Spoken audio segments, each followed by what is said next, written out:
So this is your home, Mualani? Paimon can't wait to have a look around.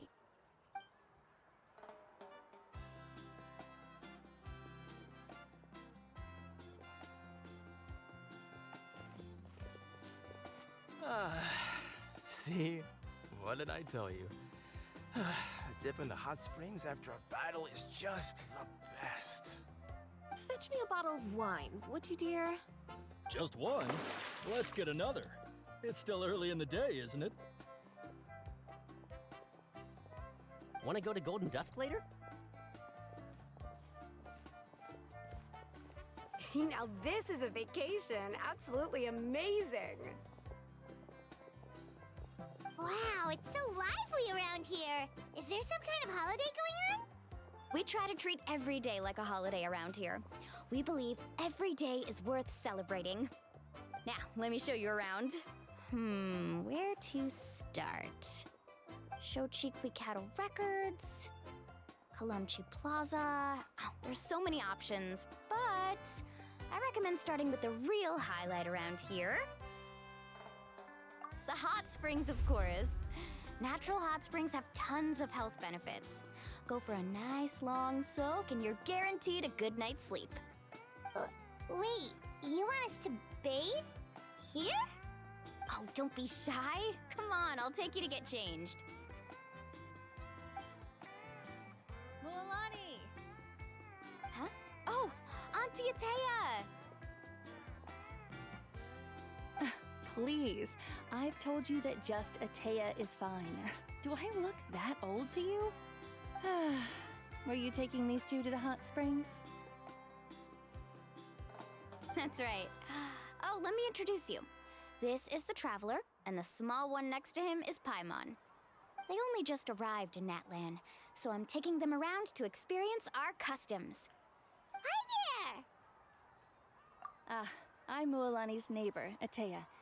By the way, Mualani, I heard you lost to Kachina during the pilgrimage. Is that true?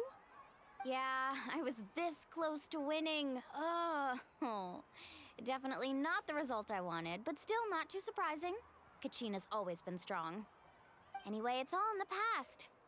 I'm gonna take these two for a dip in the hot springs. Talk to you later. Oh, wait. You'll need swimsuits first. I'm sure I can find you something lying around the shop. I'll go look.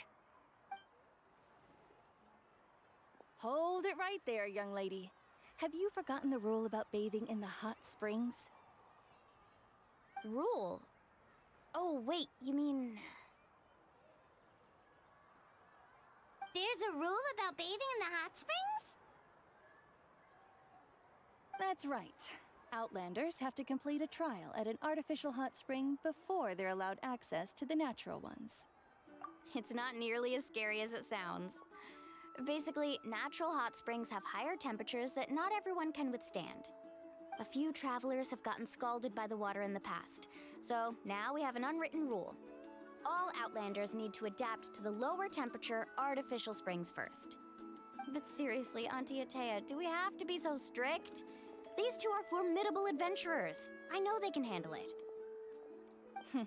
Famous last words. The hot springs are not to be underestimated. You can never be too careful. Besides, the environment's been unstable lately. Could be a sign that the abyss is about to attack. Oh, that sounds dangerous. You know, Paimon's really not all that formidable, so careful is good. Exactly. There will be no excessive risk-taking on my watch. Mualani, take them to the artificial spring first. Okay. That's more like it. And don't try anything funny. I'm heading to the artificial spring in a bit, and if I don't see you there, your days of copping free meals at my place are done. Relax. Oh, by the way, Atea, how have you been feeling lately? Much better. How else would I have the energy to keep an eye on all you rascals? Hey, you over there! How many times have I told you no roughhousing near the hot springs? Oh, shoot! That weird lady's back again! Run! Stop right there! Ugh, you need a stern talking to! She sure has a lot of energy. She's a legend in our tribe. Everyone knows her. Back before I inherited my ancient name, she was one of Natlan's most renowned warriors, famous for her love of hot springs. In fact, she often threw parties at the hot springs. She referred to anyone who came to these parties as her hot spring buddies. The attendees were all respected warriors like Liliuo, Kaiulani, Vichama, oh, and the Archon. If Paimon lived here, she would take advantage of the hot springs too. It's just, during battle, she was impaled in the abdomen by an abyssal monster. The doctors managed to save her life, but they made it clear that she could never bathe in the hot springs again. Abyssal power still exists within her body. Immersing herself in hot water would accelerate the corrosion of her internal organs and the progression of her illness. Oh, no wonder she has so many scars. Paimon had no idea she was so seriously injured. That's normal. She never talks about her injury. She's worked tirelessly over the years to dig up artificial springs so that more and more people can experience our tribe's natural wonders, even though she can't enjoy them herself. I really respect her for that. Anyway, let's head to the artificial springs. If Auntie Atea gets there before us, we're gonna be in some real hot water.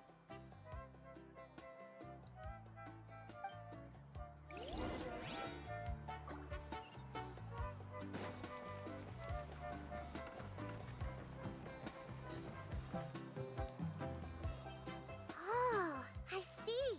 That's a great idea. I like it. See, I told you the chief would agree. Well, let's get moving then. We can't let a word of this slip to anyone else. Hey, Amina, Hikaru, Marukao! You three seem particularly cheerful today. What's the occasion? Oh, Mulani, you're back. Who are these two? This is the Traveler and Paimon, two very important guests. I wanted to take them to the natural hot springs, but Auntie Atea caught us, so we had to come here first. Oh, what a coincidence. We were just talking about her. We think Auntie Atea's illness has taken a turn for the better. Really? How can you tell? Okay, so while you've been busy with the pilgrimage, we noticed that she's been visiting the hot springs alone at night. Yeah, specifically the hot springs in the cave to the north of our settlement. I'm sure you know the one. Apparently, she used to go there a lot before they became abandoned for some reason. She could never come into contact with hot water before, and now she's visiting the hot springs every night. I mean, it's pretty obvious what that means, right?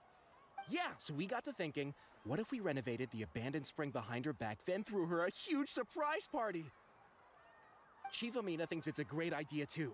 So, you want in? Of course! How could you even think of pulling this off without me? I'm a little busy right now, though. I'll come find you once we're done at the hot springs. Of course. Take your time. You should focus on our guests for now. These artificial springs are pretty new, but the experience is just as good as the natural ones if you ask me. We really worked hard on them, so I hope you enjoy. And you two, I know you want to focus on Atea's surprise, but don't forget your patrol duties in the meantime. The Abyss could attack at any moment, so we need to stay vigilant. You got it, Chief. We'll keep an eye out. You can count on us. All right, we're off then. See you at the abandoned spring, Mualani.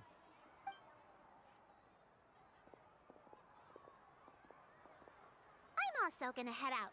Have fun!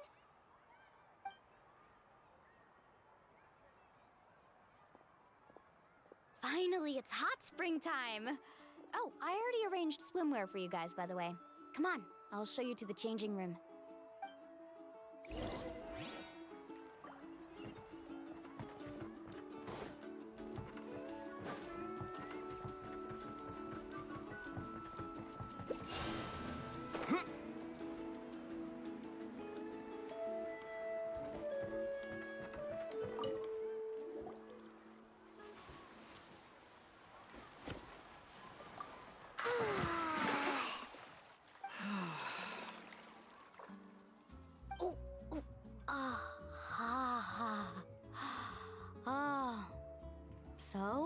What do you think? Can you feel the warmth relax every muscle in your body? Yeah, it's so nice. The steam is warm too. The first time I came to the hot springs, there was no calming effect whatsoever. I was such a little ball of energy, the moment my parents looked away, I ran off to the high temperature pools. It was actually pretty funny looking back on it. They were absolutely frantic, looking for me all over, until finally they saw my head slowly poke out from under the water. I was too young to remember the whole ordeal, but my parents told me all about it. A natural-born swimmer, my mother called me. Just like her, I taught myself how to dive underwater the first time I ever went swimming. So feel free to go for a swim. I'll be right here if you need rescuing. Okay, here goes nothing. Auntie Atea, you really came to check on us? Of course. And I'm glad you listened. I brought you all some milk and snacks as well. I'll just leave them here. The temperature in the artificial springs isn't too high, so I went with Saurus crackers and grain fruit chips. See how you like them. Oh, thank you. These are great. Well, I did make them myself. Very few young people know how to truly appreciate hot springs, so listen carefully. The temperature of the hot spring not only determines the type of snacks you should choose, but also the amount of time you should spend in the water. To bathe in a hot spring is to completely empty your mind. As such, swimming around the pool is incredibly disruptive and impolite, and something you should absolutely not learn from Mualani. Hey! All right, looks like you were able to adapt to the temperature, no problem. You should be able to switch to the natural springs then. Well, I've got to get going. Oh, and make sure you drink your milk. I'm looking at you, Mualani. I still remember how you used to pour it into the water when you were little. That better not happen again, whether I'm here to catch you or not. Okay. Paimon didn't think you were the type to do something like that. I remember thinking I'd totally get away with it too. But turns out milk is pretty easy to spot when you pour it into clear water. Not my best work. Some people get dizzy if they stay in here too long. You guys all right? Paimon's fine, just a bit stuffed. Looks like you two are naturals. Oh, by the way, I have to leave you on your own for a little while this afternoon. I'm gonna help the others fix up that abandoned spring. I certainly don't trust their aesthetic tastes. Who knows what will become of the place if I leave them unattended? In exchange, though, I can recommend a couple of shops that are worth a visit. Huh? Yeah, she brought us snacks and taught us about the hot springs. We want to do our part too. Friends are supposed to help each other out. We'd feel bad otherwise. Well then, the more the merrier. All right, we should get going. Let's organize the best hot spring gathering Natlan's ever seen.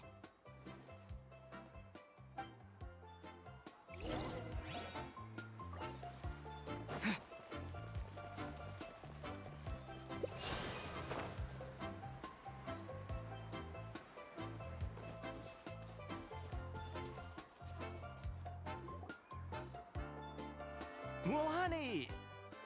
Wait, you brought our guests too? We're here to help. But you're important guests. We can't put you to work.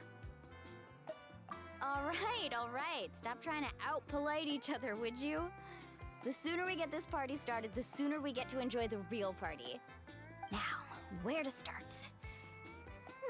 Looks like the water outlet is blocked pretty bad. We'll need to dig under it. Ooh, those boxes in the corner need to be thrown out as well. Oh!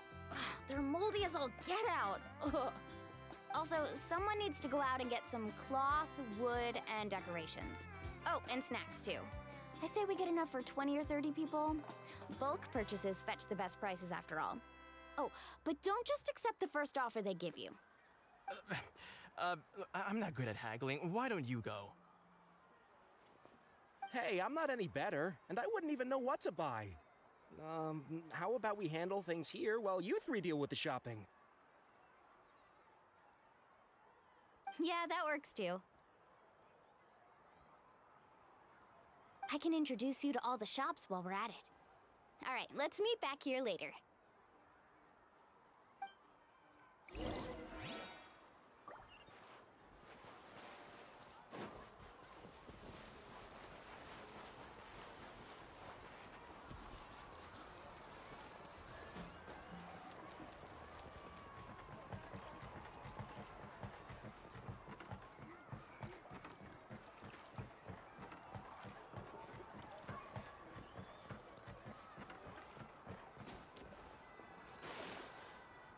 Hey there, Yellowfast. Hope business has been going well. Well, if it isn't Mualani, back from the pilgrimage? That's right. Didn't make the cut this year, though. Well, it wouldn't be a competition if everyone got to win. So, what'll it be today? Here, it's all on the list. Quite a sizable order, as you can see. So, can we expect a discount? Wow, that is a large order. What's it all for? A party? That's right.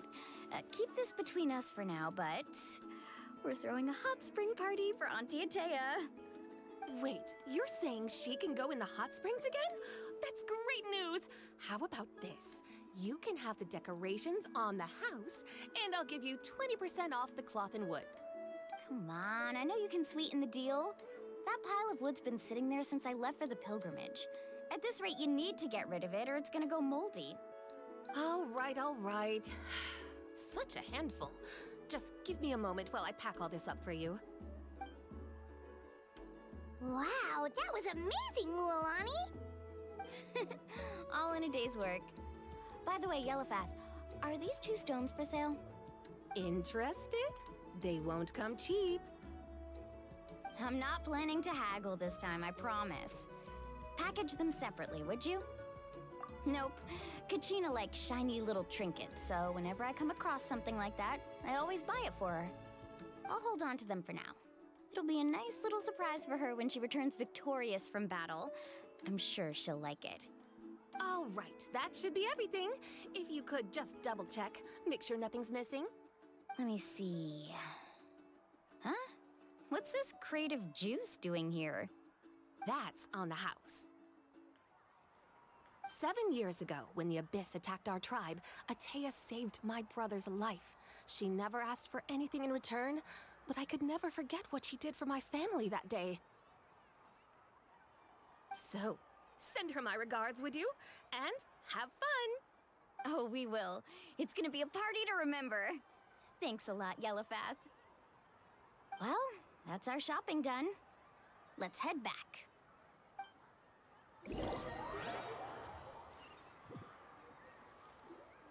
We're back.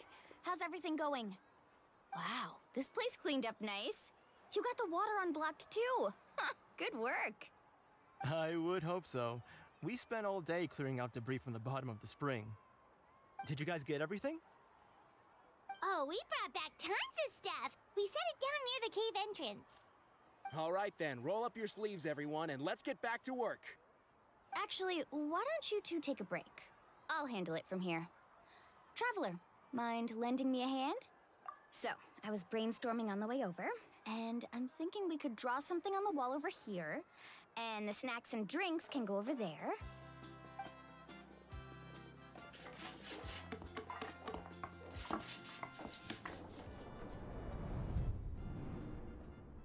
So, what do you think?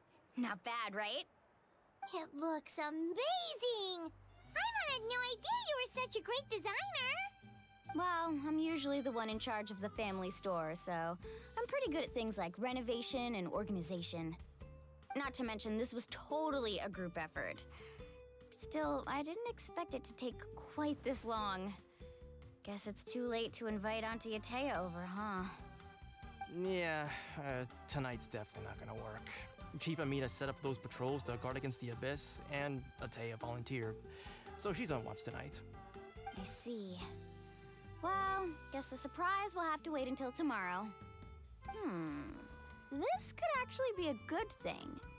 She can relieve all the exhaustion of keeping watch all night by soaking in the hot spring. Ha! She's gonna love it. Well, let's call it a day then. Traveler, Paimon, you must be tired too. Come on, I'll take you to the inn.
All right, this is it. Get a good night's sleep, okay? I'll see you tomorrow. Yep, good night!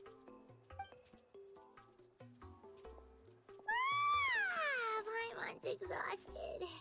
We really went all over the place today, didn't we? Anyway, we need to be well rested for the party tomorrow, so let's head inside.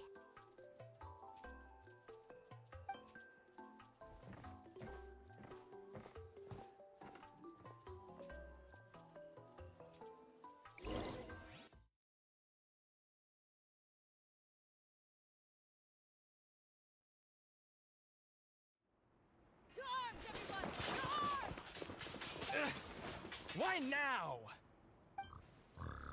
Huh? What's with all the noise? Traveler, Paimon, wake up! Mualani? What's going on? Where did all these monsters come from? It's the Abyss. Our patrols are trying to drive them back as we speak. Come with me. I'll take you somewhere safe. Mualani, a little help over here. We can't hold them back much longer. One moment. I'll be right there. Couldn't have said it better myself. Hang in there. We're here to help.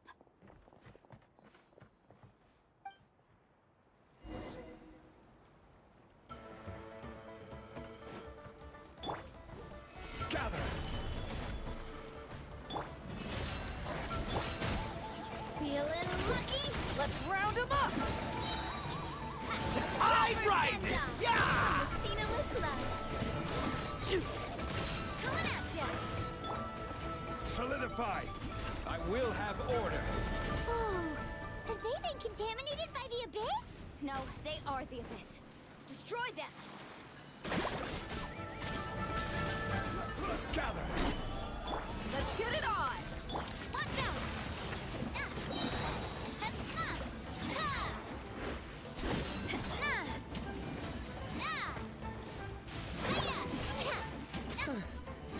Thank you.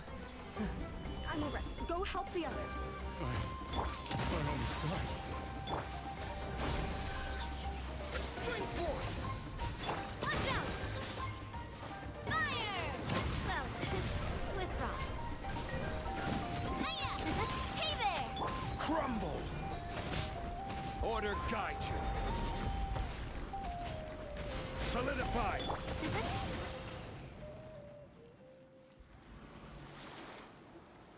We've cleared out most of the monsters over here.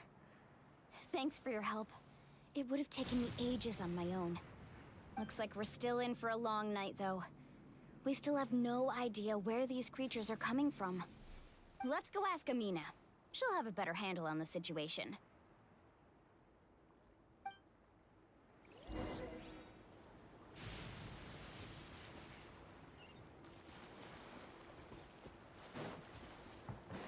Carving waves!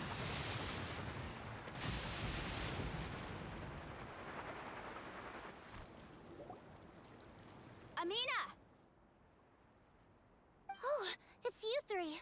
Thank you for helping clear out those monsters. We were prepared for an attack, but we didn't have enough people to prevent them from breaking through our defenses. No casualties so far, though. Where'd they come from this time? The east side. We've pinpointed the position of an abyssal pylon, but we don't have enough manpower to take it down.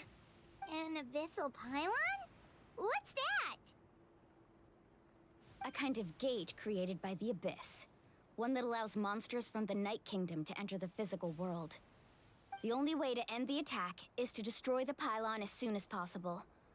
Otherwise, the endless hordes of monsters will exhaust our defenses. Exactly. That's what I'm most concerned about. Their numbers suggest there might even be multiple pylons in the area. We're searching for them as we speak. All right, we'll go seal off the one to the east. Traveler, Paimon, can I count on your help again?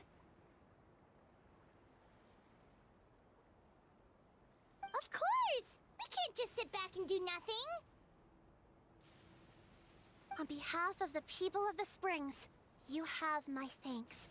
We're counting on you. Let's go. There's no time to lose. Take care, Amina.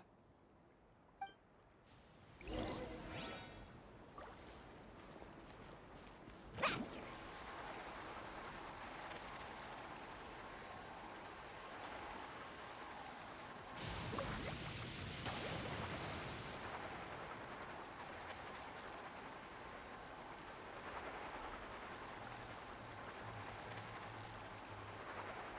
Mualani, is that the pylon? That's it, all right. Come on, let's get...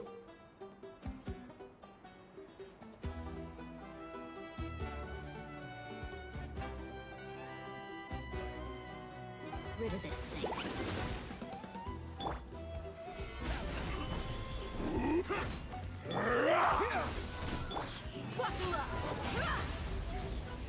You asked for it.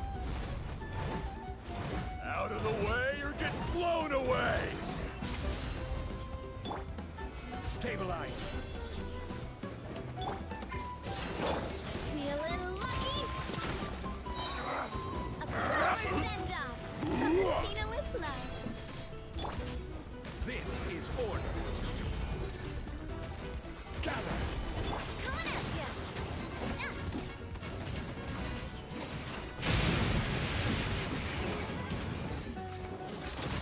The pylon! It's over there! Hurry!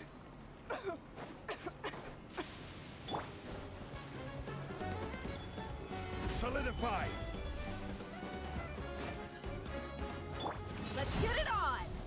A proper send-off from Messina with love. Hey there!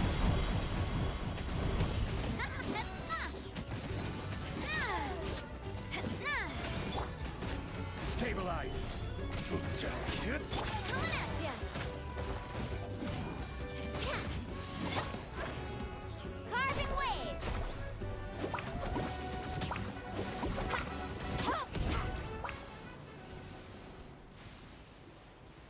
Whew! That should do it, right? I don't see any more monsters, so... looks like we're in the clear. Do these attacks happen a lot? Must be hard on your tribe. Yeah, it makes things hard sometimes, but... that's how our ancestors have always lived.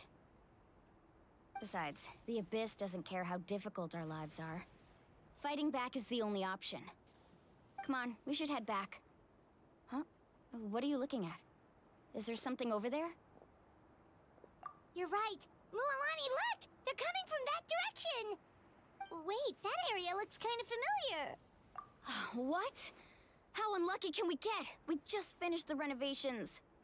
We probably don't have any reinforcements over there, so it's up to us. Let's move. Huh? Seems like the monsters are decreasing in number. Come on, everyone, keep it up!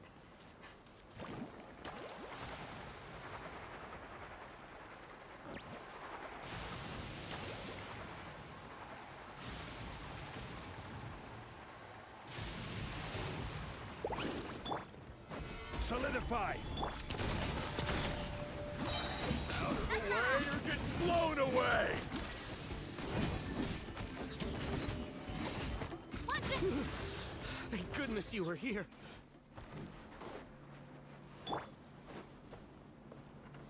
Gather! Let's ride!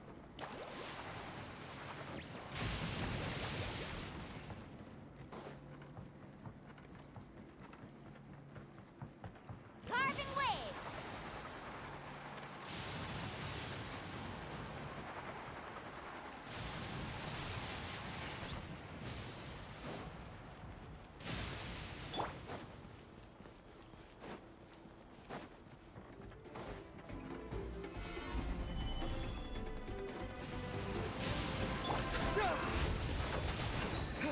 Watch out! Coming at ya!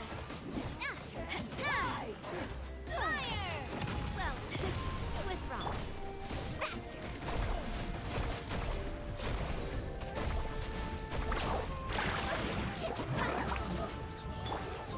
Solidify! Order guide you! The tide rises! Yeah!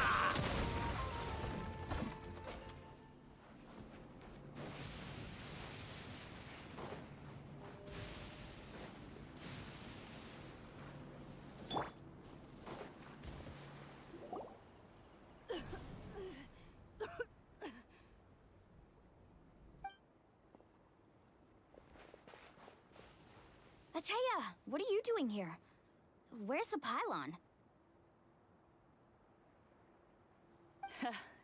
Where do you think? If I'm here, means that thing is long gone. I was in a hurry, so it's not my best work. You should check if all the important stuff is still here. Stop talking for now. That wound looks bad. The abyssal power is corroding your body. Is this the right area? Hello? Anyone there?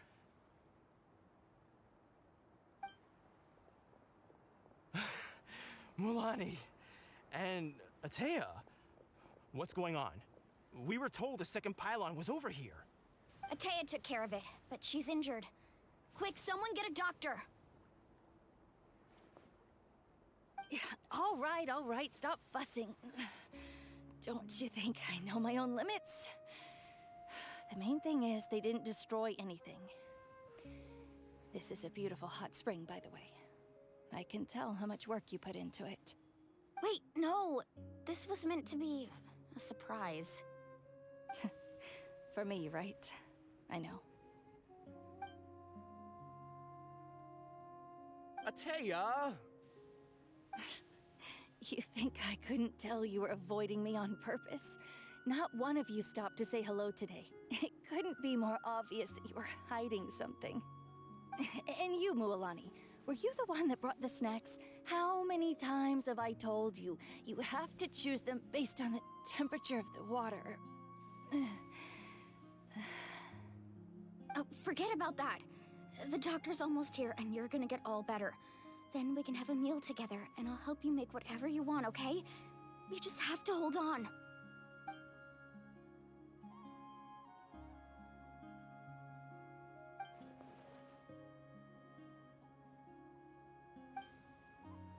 The impurities and the elemental energy we embody repel each other. What? The crystal has been purified? When? The anguish he feels has brought him to tears.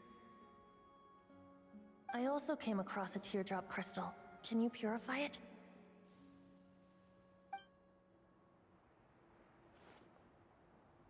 Atea! Atea! Wait, what do you mean?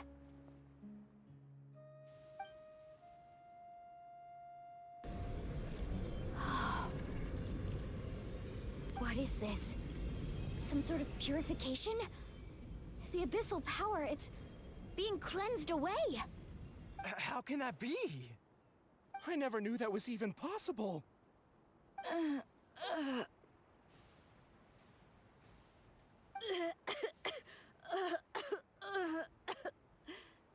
Atea! The mark of the abyss. It's gone. Yes, thanks to the Traveler. By the way, Traveler, are you all right? I just saw you purify abyssal power from Atea's body. That didn't injure you in any way, did it? You're sure? Good. Good. Thank goodness.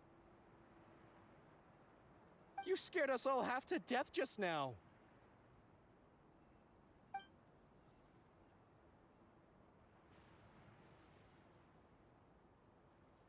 All right, everyone, head back and get some rest. We'll meet here tomorrow. We'll celebrate Atea's recovery and our triumph over the abyss. And most importantly, we'll show the Traveler and Paimon how grateful we are for their aid. Let's make it an occasion to remember. Dismissed! Got it!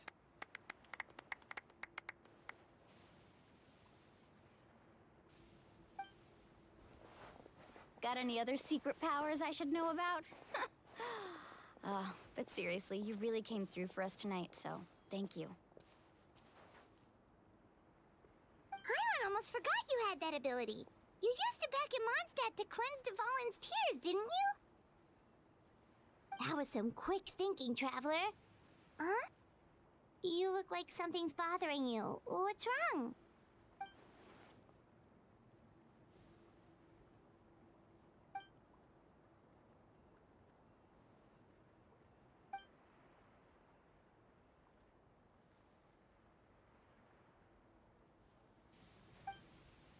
Abyssal power still exists within her body.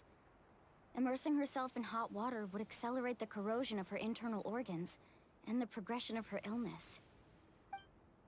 We think Auntie Atea's illness has taken a turn for the better.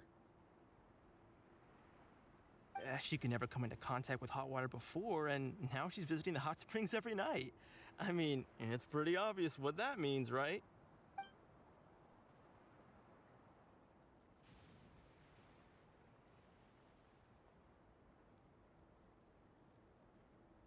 Hello? Traveler? Maybe you can zone out some other time because Paimon can barely keep her eyes open. Let's head back for now.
Not interested in hanging out with the other kids? Snacks not to your taste? Hot spring temperature too high? None of the above, huh? I heard you were the one who cleansed the abyssal power yesterday. You sensed it, didn't you? I was hoping to keep it a secret for a few more days. Didn't want to ruin the celebrations and all. But looks like it was no use. Hey, kid! Who, me? Yes, you. Come on. Let's go for a walk. Hey, where are you going? Did something happen? Just going to get some air. It's too noisy in here. You have fun. We'll be right back. Oh, and there are extra snacks in that box over there if they need replenishing. Baked them all fresh this morning. All right, sounds great.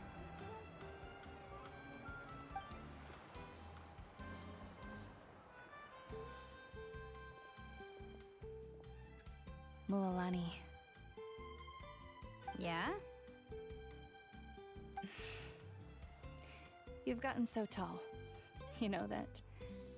Feels like just yesterday you were that rambunctious kid causing trouble all around the hot springs.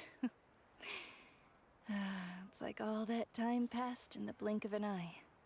Tell me, how are your parents? They're away on business. Seriously, Atea, what's going on? You're acting strange. Traveler, did something happen? Both of you seem a little off today. I guess I should explain. I wasn't visiting the hot springs because I was getting better. And that pylon yesterday, I didn't go face it by myself because I was reckless or too anxious to wait for reinforcements. It's because my body isn't going to last much longer. Your friend saved my life in that cave, and because of that, I got to enjoy this celebration with you all. But I'm just a few days shy of the end. The hot springs, I'm just trying to enjoy them for as long as I have left. Oh. Mualani? That better not happen again, whether I'm here to catch you or not. That's what you said back at the artificial spring. I had a bad feeling then, but I didn't want it to be true. I wanted to believe you were actually recovering. You want to know something? Recovery, death, to me, the two aren't all that different. Both are worth celebrating. You've never been resurrected, so you might not understand. But Death and I, we're old pals by now. There's nothing sad about being reunited with an old friend. I lived with regret for a long time. Regret that my illness meant I could no longer take to the front lines, especially as our nation slid deeper into crisis. But yesterday, I was finally able to let go of that regret. Not only because I found the strength to fight the abyss, even at the end of my life, but because I got to see you in action, Mualani.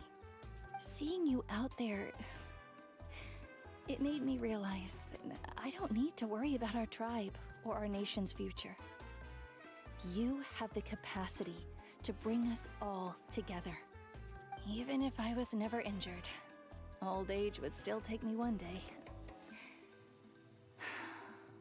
But I've done what I needed to do.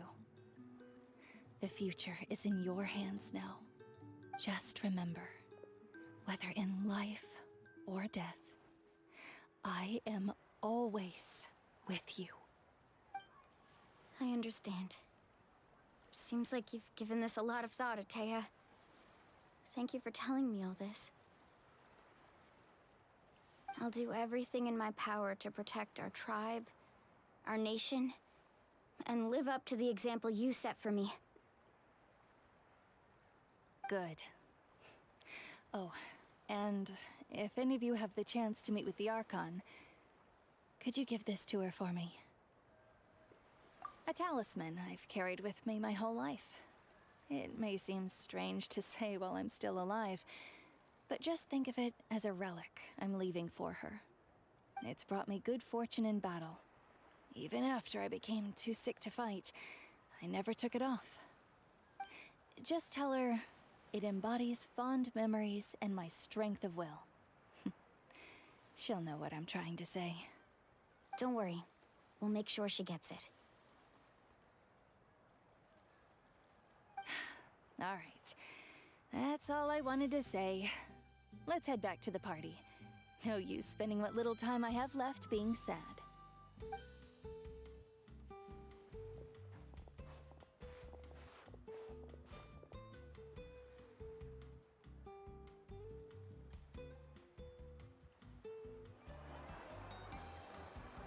Traveler, Atea, Mualani!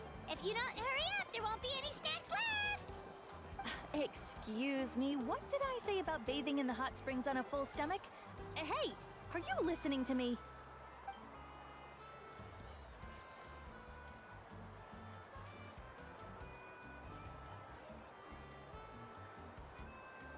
Life is a journey in which there's no turning back. So forge ahead and don't hold back.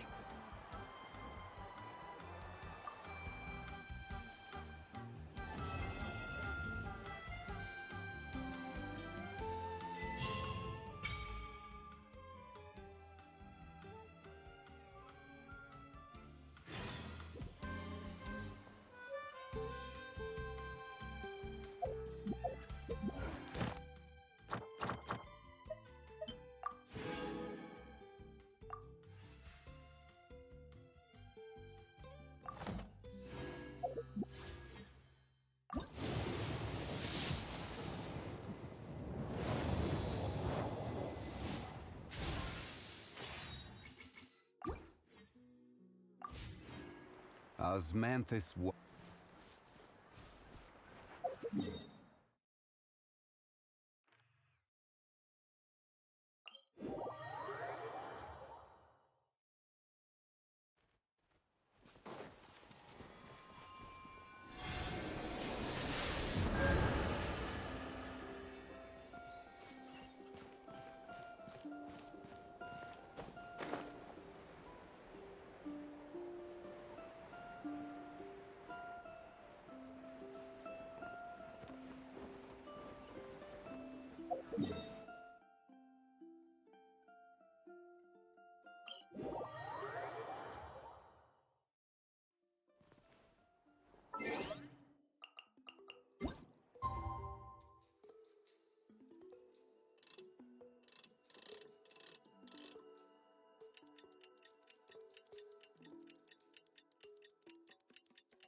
Paimon feels like a whole new Paimon after those 2 days in the hot springs. The Abyss kind of threw a wrench in our relaxation, though. Still, spending time here really has felt like a vacation. The Kaholosaurs are so nice and so fun to play with. Their bellies are super bouncy. Oh, and Atea's snacks were so delicious. She gave Paimon some for the road just this morning, actually. Yelling at some kids who got caught throwing stones in the hot springs, so not much has changed since we first met her.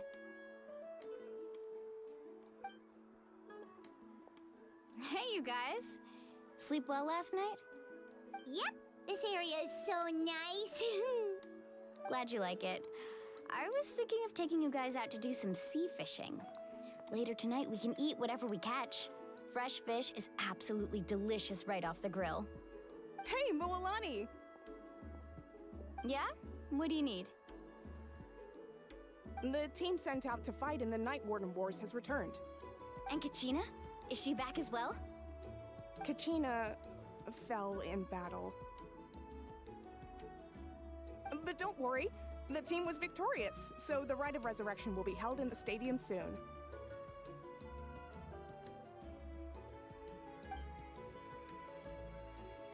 That's a relief.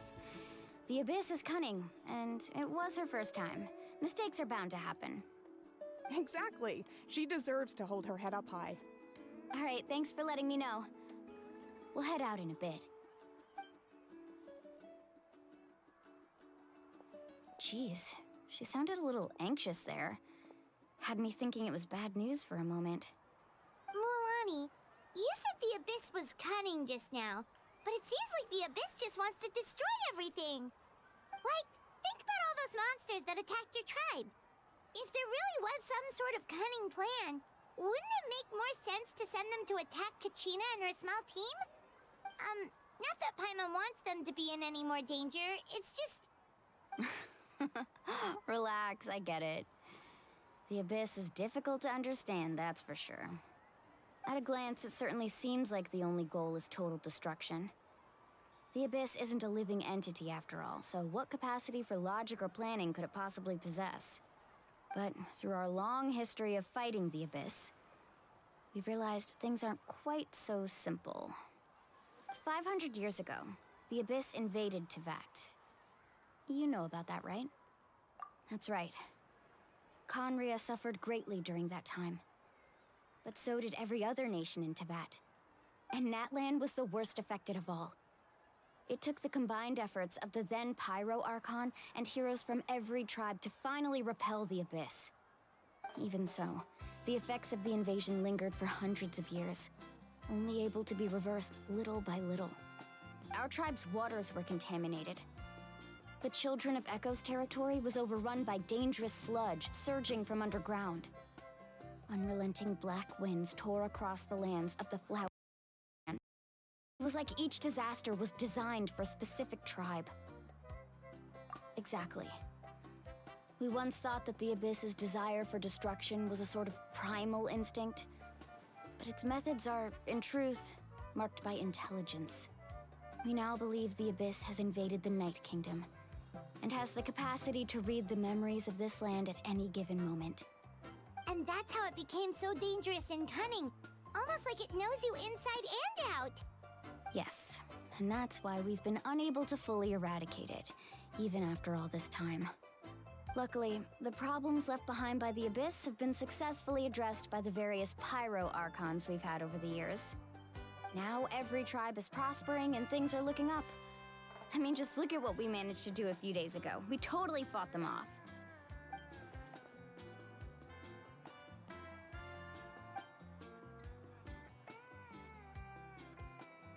You must have had to sacrifice a lot to get to this point. Every battle, every sacrifice is in pursuit of a future where we get to stop fighting. Responsibility, duty, unavoidable burden. Everyone in Natlan views the war differently. But I believe we will be rid of the Abyss one day. And the efforts of all who fought against them will become a story for the ages. To think that my name could survive in ballads passed down to future generations, it's kind of romantic. Everyone has something that drives them forward, you know? We have to. Not only for ourselves, but for our future. Anyway, let's head to the stadium. Our fishing trip can wait until Kachina's back with us. The sea's not going anywhere.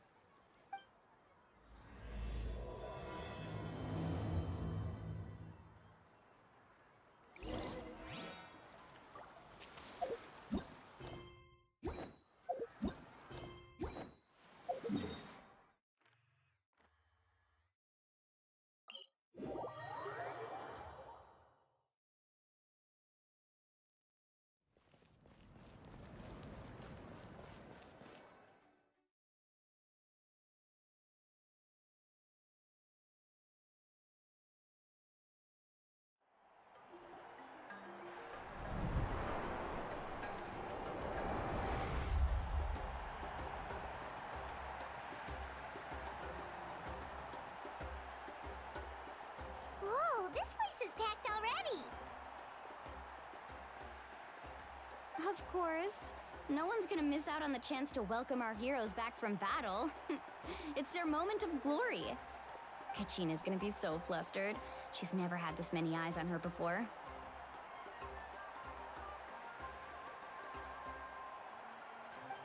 Yeah, she doesn't seem like the kind of person who likes being the center of attention. Looks like I'm just in time. Kinich, you're here! Yeah, a commission ran longer than expected, but I made it. I heard about the incident with your tribe, Mualani. Is everyone all right?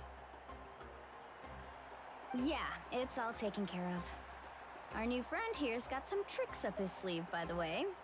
He's just as strong as Kachina made him out to be. Hey, look! Is it about to start? That's right. Someone will come out and recite a eulogy, and then we'll sing the Ode of Resurrection together. Come on, let's find a spot with a good view. When the singing starts, just follow my lead and you'll be fine. Let's go somewhere higher up so Kachina can spot us.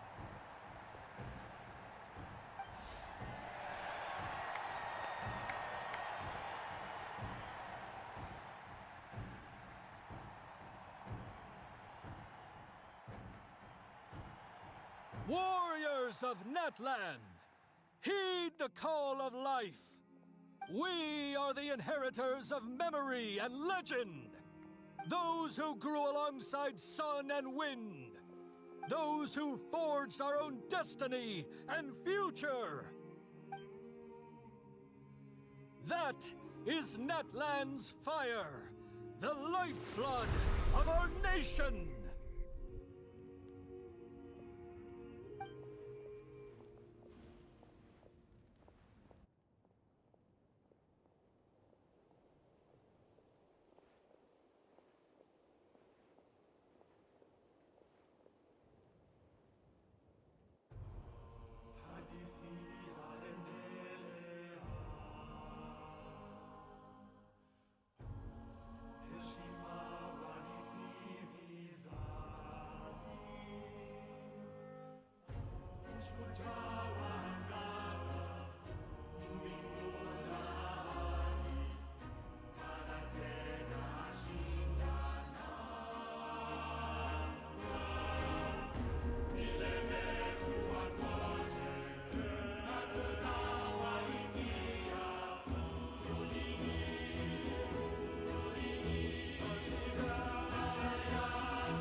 I could not find Kachina within the Night Kingdom, or locate her ancient name.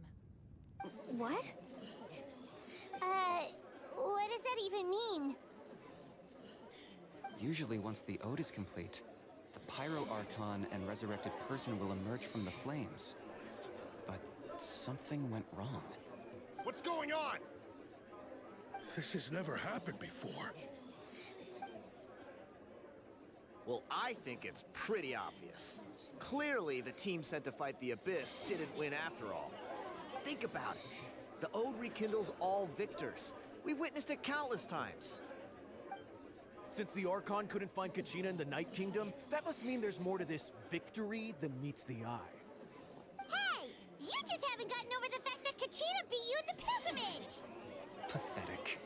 The both of you. Your wild guesses are misplaced. We completed our mission. Maybe you did, but who's to say whether that little girl even contributed at all?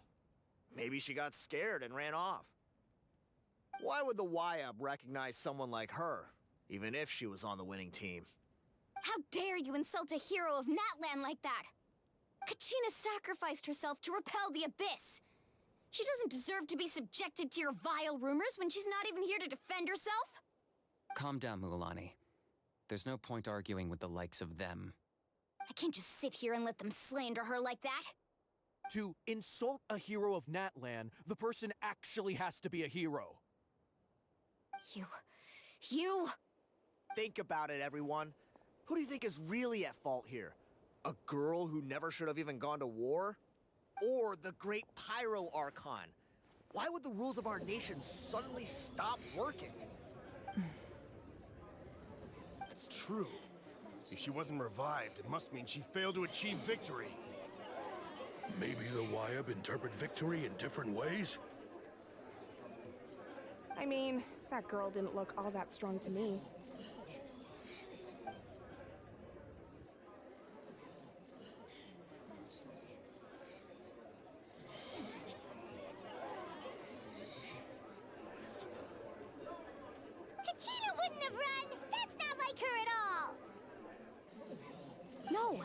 She's been waiting for this moment for too long. No matter how daunting the situation, no matter how scared she might feel, she's always the first person to stand up and face it head on. We don't even know what happened. So don't you dare try to use this as an excuse to vent your anger or slander her reputation. Fine. We'll find out what happens soon enough. Then, we'll see who truly deserves glory. That's enough. There is no doubt about today's victory, or Kachina's part in it. She is a hero worthy of our admiration and celebration. However, the failure of today's ceremony is undeniable. Kachina has not been rekindled, and I offer you all my deepest apologies as I continue to investigate this matter. To prevent further casualties, I have decided to suspend the pilgrimage until this matter is resolved. What? No one is all-knowing. No one is infallible, not even myself. But doubt is a means by which we seek the truth, not a weapon we wield against others. I didn't mean it that way, Archon. I just... If there are things you wish to clarify, then ask me directly. Doubt my answer if you wish, but now's your chance. You have concerns? State them. No, of course not. Even though I have said nothing to change your mind, then it would seem the truth never mattered to you at all. That guy doesn't even have the courage to answer the Pyro Archon's question. So much for all that glory talk earlier. I have a question, Archon. My friend Kachina. Do you have any idea where she is? It's extremely important to me. I know you said you were investigating the situation, but I'm sorry, that's not enough. I've already shared everything I know. If you want to learn the truth and rescue your friends sooner, you should join the investigation. So, what do you say? Of course I'll join. In that case, come see me in the speaker's chamber. We should join them. Oh, and if it's not too much trouble, could you drop by as well, Traveler? I'd like to have a chat. Rest assured, everyone, I'll keep the tribal chiefs informed on the progress of the investigation. Once again, I apologize for the outcome of this ceremony. If there are no further questions, let's part for now. Did she just ask us to come along? I believe she did. Let's go. I'd like to know what's going on myself.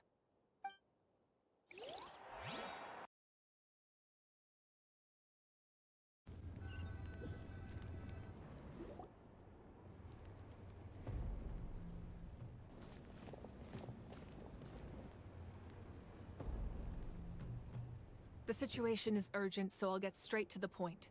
Kachina is undoubtedly a hero of Natlan, and I'm deeply sorry this happened to her. There's been unrest in the Night Kingdom, but I don't know what's causing it. As a result, I've been unable to track down her location.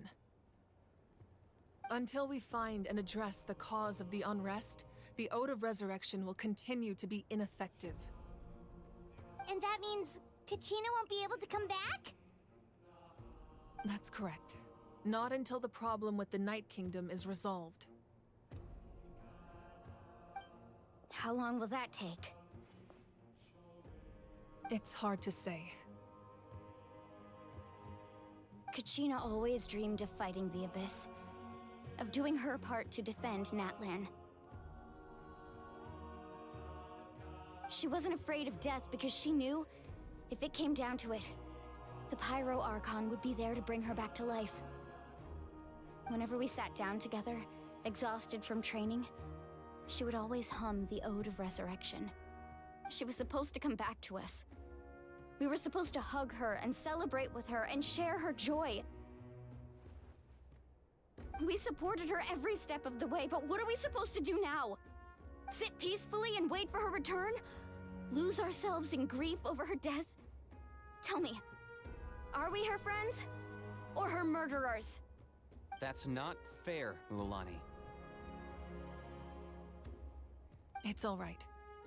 I understand your rage and your grief.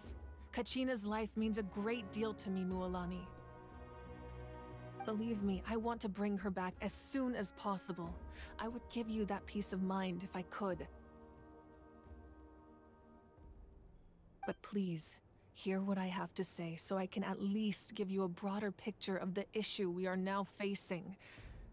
Considering the recent attack on your tribe, I believe the Abyss has found a new means of undermining the rules of our nation. You mean... The Sacred Flame.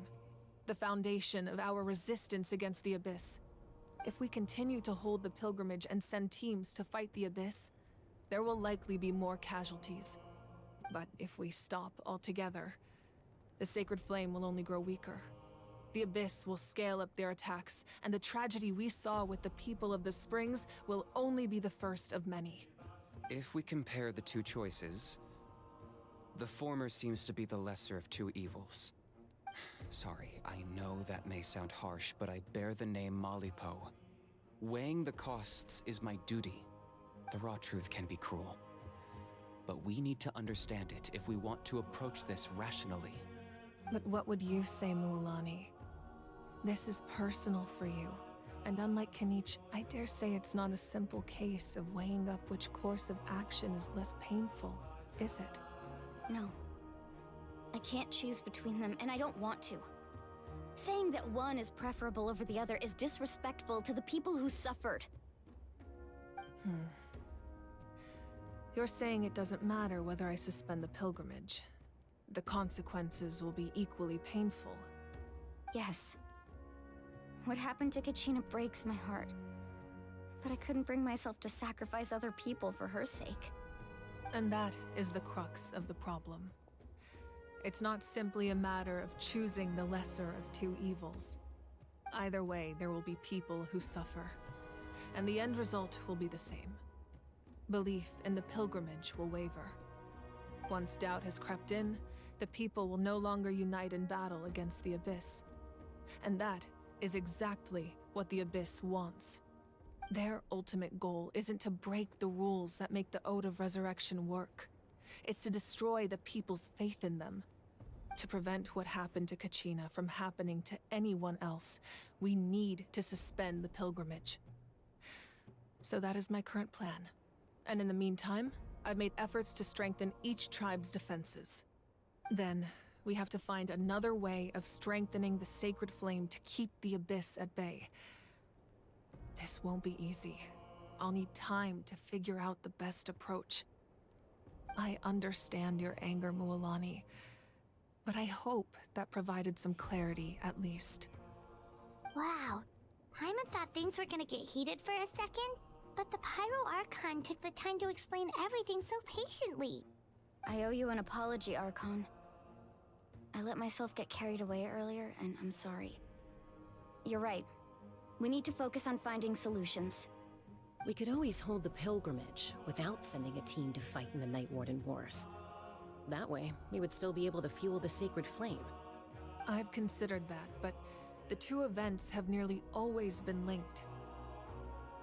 Without the chance to fight the Abyss, pilgrimage rankings lose their prestige, and competitor numbers will drop. With fewer participants, the amount of contending fire produced will decrease, and the vicious cycle will continue indefinitely. So, essentially, the Abyss has taken Kachina hostage. You've learned about the concept of ley lines during your travels, yes? The Night Kingdom is something similar. Staying there for a short period of time shouldn't have an effect on the person. But with the Abyss in the picture, it's a different story. Your sense of self will be devoured, until eventually you become one with the Sea of Souls. Imagine pouring a cup of water into a rushing river. You can try to scoop up another cup, but there's no chance it will be the same water you had before. I won't sugarcoat it. That is the danger Kachina is currently facing. Just like you said, Archon. Both of these problems need to be addressed. You can focus all your efforts on dealing with the Sacred Flame. I will go search for Kachina. The Abyss poses the same threat to you as it does to her. It is very possible you will not return. Knowing that, do you still choose to go? Kachina's waiting for us to rescue her. That's all that matters. I failed to protect her during our campaign, but I can make it up to her now. I choose to go as well. Traveler? What do you think? Understood. Then I'll support you in any way I can. The Masters of the Nightwind have a technique that can extract an ancient name from the ley lines. If we can find Kachina's ancient name, I can use the link between them to pinpoint her position within the Night Kingdom. Then comes the hard part. You need to visit the Night Kingdom in person and rescue her. But isn't the Night Kingdom a land of souls? Can we even go there? Under normal circumstances, only the consciousness can enter. But there is a way to go there in person. However, know that the Night Kingdom will attempt to repel you, and the Abyss certainly won't leave you be. That's fine by me. Same here. Fighting the Abyss is nothing new for me. So, Paimon's the only one who's scared? Well, if he's going, Paimon's going too. Citlali of the Masters of the Nightwind once created an artifact that can be used to communicate with the Wyab. We call it the Spirit Speaker Stone. It was originally used as a ceremonial artifact wielded by the tribal chiefs, but that spiritual quality also means it can be used to search for an ancient name. That was the artifact I delivered to the Scions of the Canopy a few days ago. Didn't think I'd be hearing about it again so soon. Thank you so much for your help, everyone. Your thanks are unnecessary. I will offer you whatever aid I can, but your fellowship and courage are what will truly decide the success of this operation. Besides, you're the ones helping me. I can only focus on one thing at a time, after all. Traveler, I certainly didn't expect our first conversation to be so serious. I've heard all about your accomplishments. Ever since you arrived, I've been hoping to meet you and offer you Natlan's highest level of hospitality. Why? Why? Is that not what happened in the other nations you visited? Yeah, things were pretty complicated at the start. And, you know, in the middle. But our reputation's solid nowadays. That's more like it. After all, I've heard you're someone who transcends fate. Perhaps even more than you can imagine. But we can talk about that some other time. Ideally, this would be the perfect night for a drink and some musical ambiance. But there are important things to be done. Oh, I almost forgot. Atea was wounded in the fight against the Abyss. She wanted us to give this to you. It embodies fond memories and my strength of will. That's what she asked us to tell you. She said you'd know what that means. I didn't think this day would come so soon. The flames of her life force. I can feel them flowing within the talisman. If things were different, the two of us could have enjoyed the hot springs together while she gave this to me in person. We're supposed to be hot spring buddies after all. But don't worry. This talisman means a great deal to me. I'll take good care of it, and once this is all over, I'll pay Atea a visit.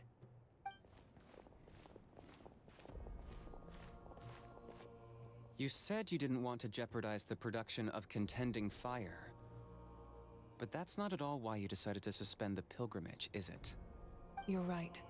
Even now, the production of Contending Fire is far from sufficient. The gradual corrosion caused by the Abyss has resulted in a massive shortage of pyro energy, and we're currently at the breaking point. As things stand, the pilgrimage is a lost cause. Suspending it allows us to save our strength to defend the tribes. The Abyss has brought catastrophe to Natlan, and Kachina's disappearance in the Night Kingdom is a direct consequence of that. We can't let the general public know that. No. If the public learned that Natlan's destruction was close at hand, there would be immense panic. But if I said nothing at all, they would have continued to question the integrity of Natlan's heroes. Another simple choice. The latter was clearly the better solution. But you chose otherwise. I have never subscribed to the belief that the right choice is the one with the fewest sacrifices. Let's go. There's still a way for the sacred flame to last a little longer. You mean? Yes. Come with me.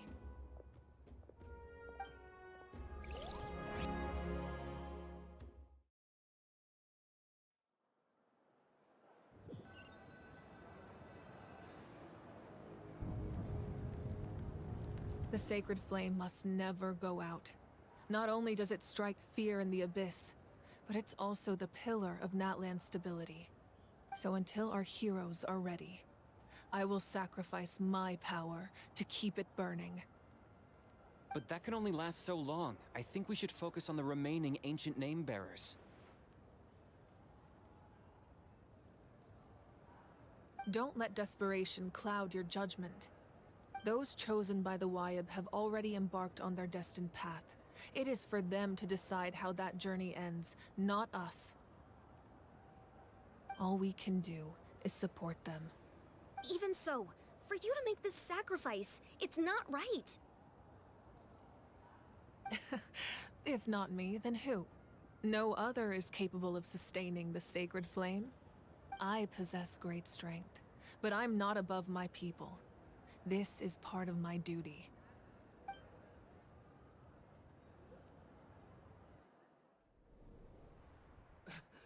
Archon, it's the Fatui!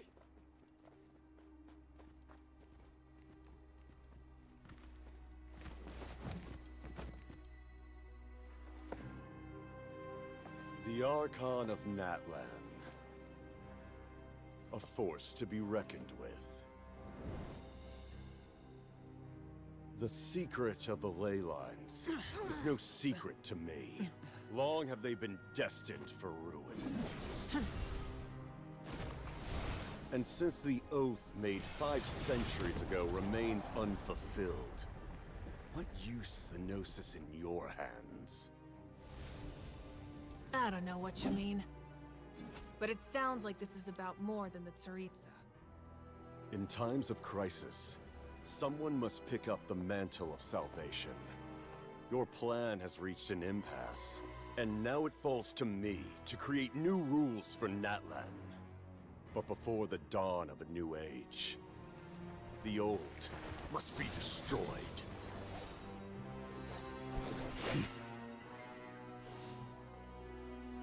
I assume that's the end of your speech?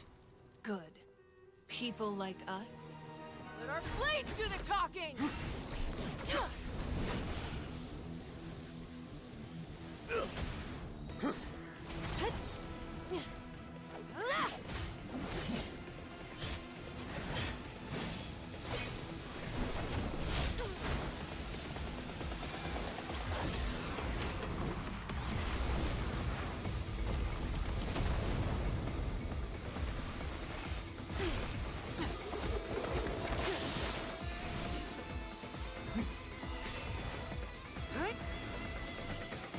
Yeah.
Masters of the Night Wind.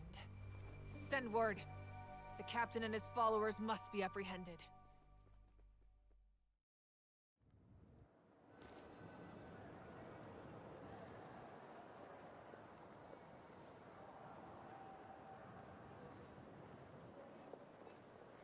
Are you all right, Archon? He was a formidable opponent. Exactly what I would expect from the first of the Fatui Harbingers. I never imagined someone could match you in combat. If the Tsaritsa sent him here, why would he bring up what happened 5 centuries ago? Yeah. And how much does he know about Natlan? The Harbingers are all driven by their own personal goals.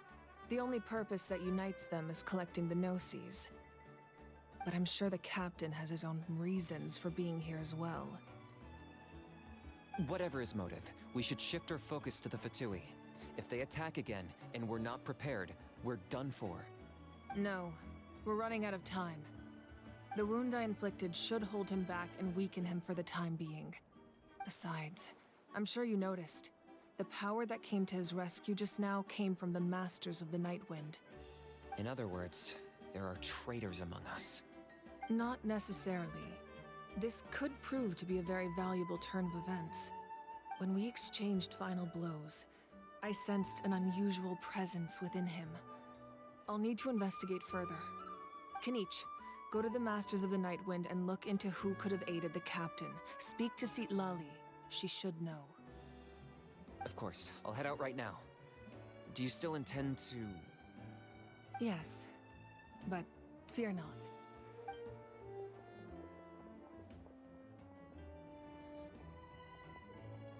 Natlan's strength has never rested solely in its Archon.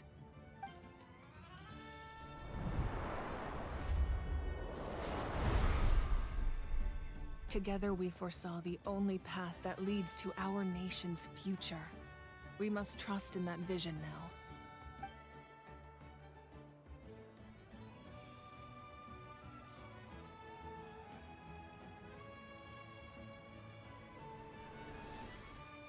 Is everything okay, Archon?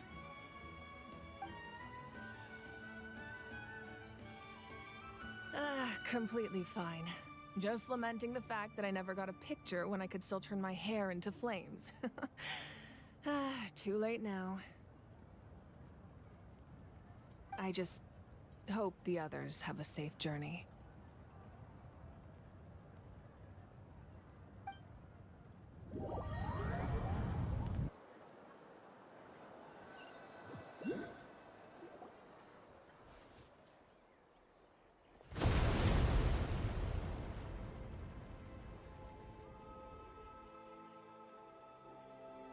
What's happening at the stadium? Did something explode? It feels like the Archon unleashed her power. She must be fighting a formidable opponent. Should we go back and check what's going on? Have faith in the Archon. She wouldn't lose in a one-on-one confrontation. Once we find Kachina's ancient name, we'll head right back. Okay, let's just keep climbing. Emon really hopes nothing goes wrong.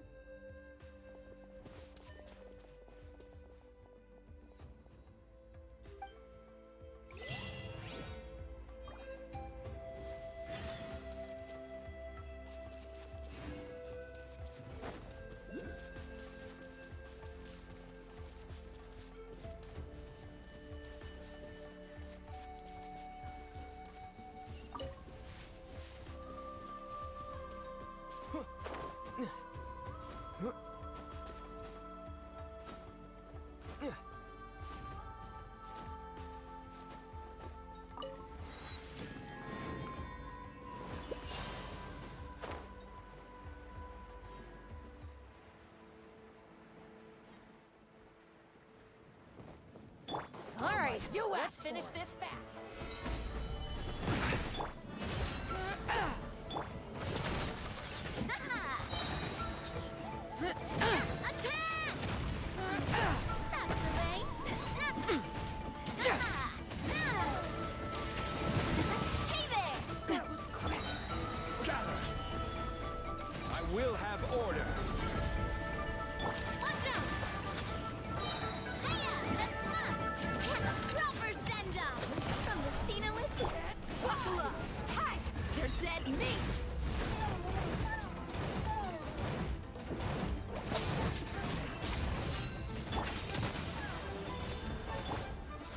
Stabilize!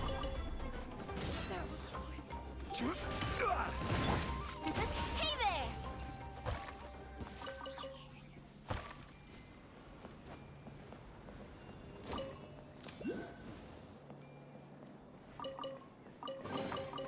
Whoa! What a stroke of good luck!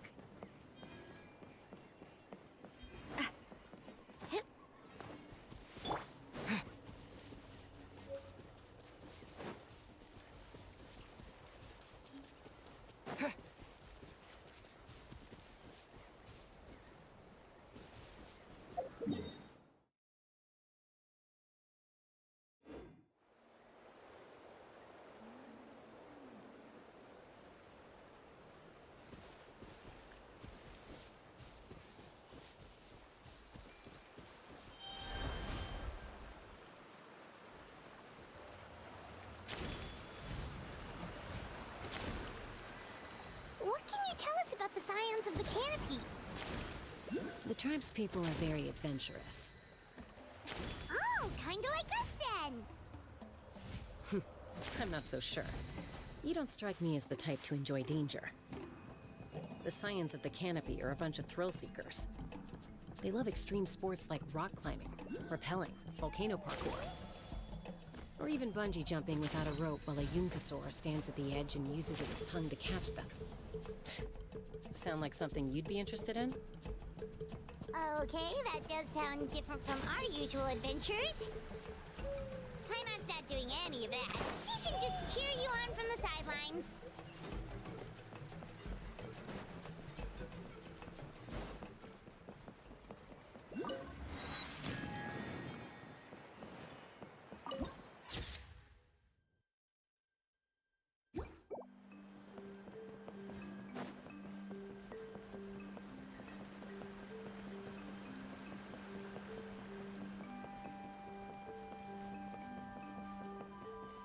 That's Waina, the tribal chief.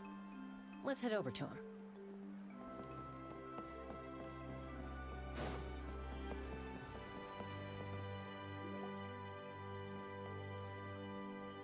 Chaska. Nice to see you again, Waina. I'm afraid we don't have time for pleasantries, so I'll get right to it. We're here for the Spirit Speaker Stone. Whoa, hold on a second. At least tell me why you need it first. My friend Kachina is trapped within the Night Kingdom. We need the stone to find her ancient name and rescue her. Rescue her? From the Night Kingdom? That's right. I'm sorry, but someone needs to tell you what you don't want to hear. Going there, a mature warrior would never make such a foolish decision.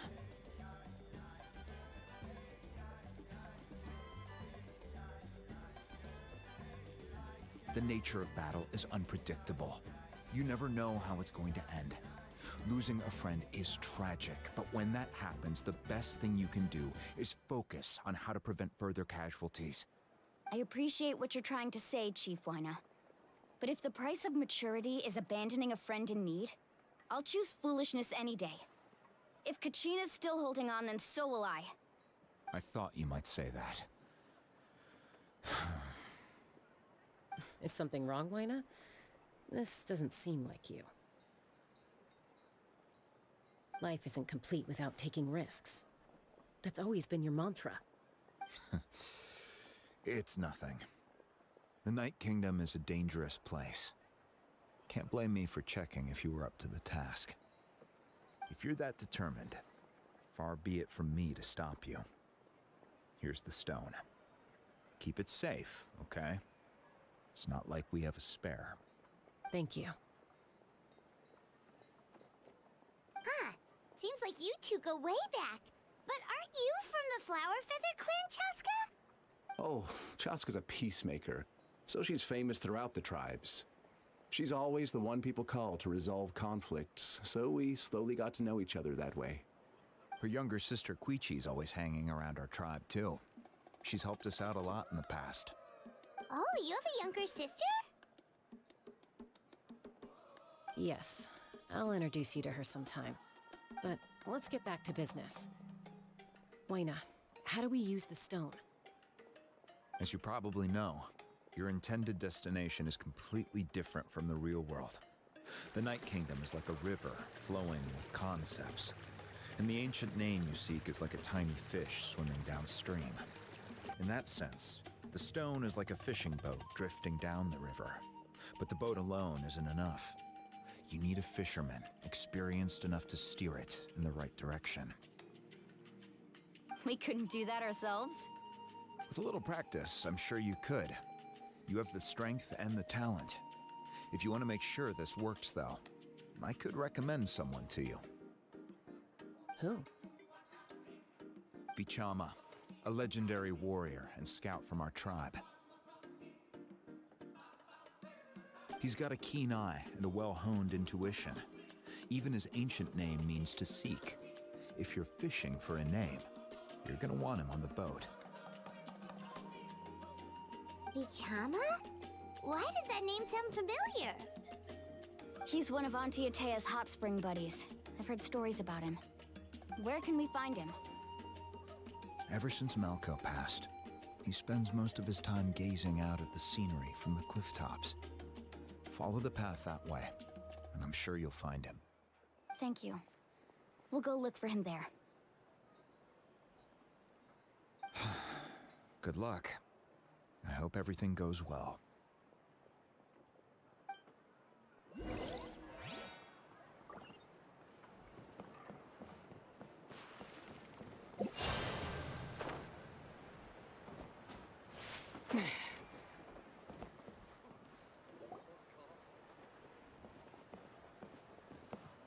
Someone admiring the scenery from the cliff tops. Ah! That must be him! Hello there, are you Vichama? That's me. Did you need something?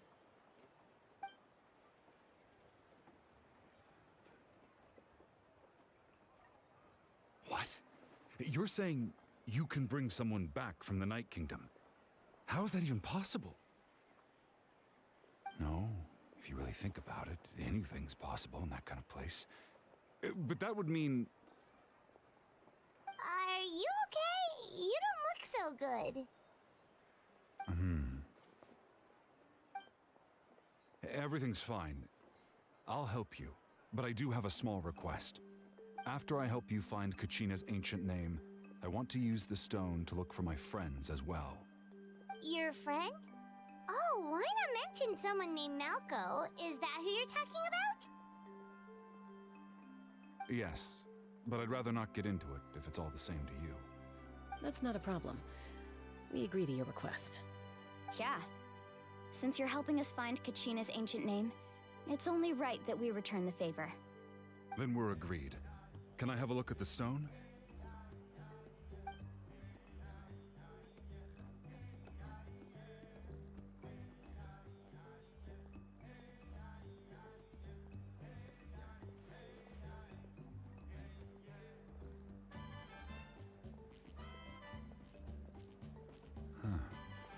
I see. From what I can tell, it functions almost like an abyssal pylon. Both connect the Night Kingdom to the living world. Once the connection is established, the abyss will come surging through the opening like a predator honing in on the scent of blood. So we have to be sure not to use it in a tribal settlement. Wow, you got all that just from looking at it? I just picked up on the basics, really. I still have no idea why it works. You said someone named Lali invented this. They must be a genius. I'll go find an open area and start setting things up. In the meantime, I need you to get 2 things for me. We'll go right away. What do you need? First, I'll need some hook ropes. Pretty much every store around here carries them, so no need to go anywhere special. Oh, and I need to build a net out of them, so make sure you get a good amount. Wait, are you saying you're going to use a real net to catch Kachina's ancient name? How does that work when one's tangible and one's not? By creating something tangible in our world, like a net, we can create a connection to a corresponding concept in the Night Kingdom. Basically, I'm going to use the concept of a net to catch something equally intangible, an ancient name. Oh, I see. What about the second thing you needed? Right. I need 2 chunks of obsidian. Once we bring the ancient names into our world, we'll need a place to store them. Normally, you can only get obsidian from the Children of Echoes, but I heard there's a traveling merchant from that tribe around here somewhere, so maybe you can try your luck there. Gotcha! All right, let's split up. See that clearing? Let's meet over there when you're done. Oh, and you can send someone with me if you want. In case you're worried I might take the stone for myself. What do you think, Chaska? There's no need. Lena spoke highly of you. That means you're trustworthy. I appreciate it, even though that doesn't mean much to me anymore. Anyway, it'll take some time to set everything up, so no need to rush. I'll see you in a bit.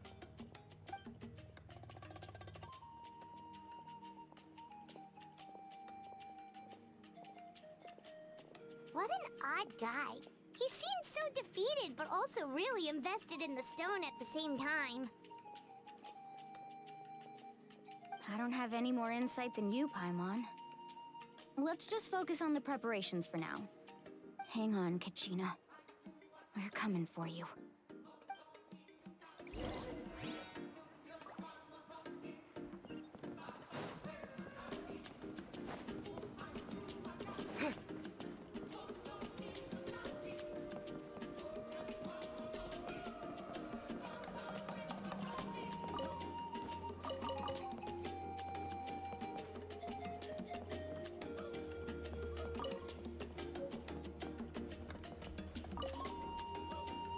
Hello. Do you have any hook ropes for sale? Hook ropes? As in rock climbing equipment? Yes. How much for your whole stock? Oh, the whole thing? Let me see. That would be 30,000 mora in total. Deal? Deal. Wait, really? What, you want me to drive down the price? We just need these as fast as possible. Thanks. Oh, no problem at all. I'll even pass along some information on the house. These ropes are usually used by rock climbing enthusiasts. If you want to learn, Roka's the person you want to ask. All right, that's everything. Here you go. Now we need the obsidian. Let's go talk to the traveling merchant Bichama mentioned.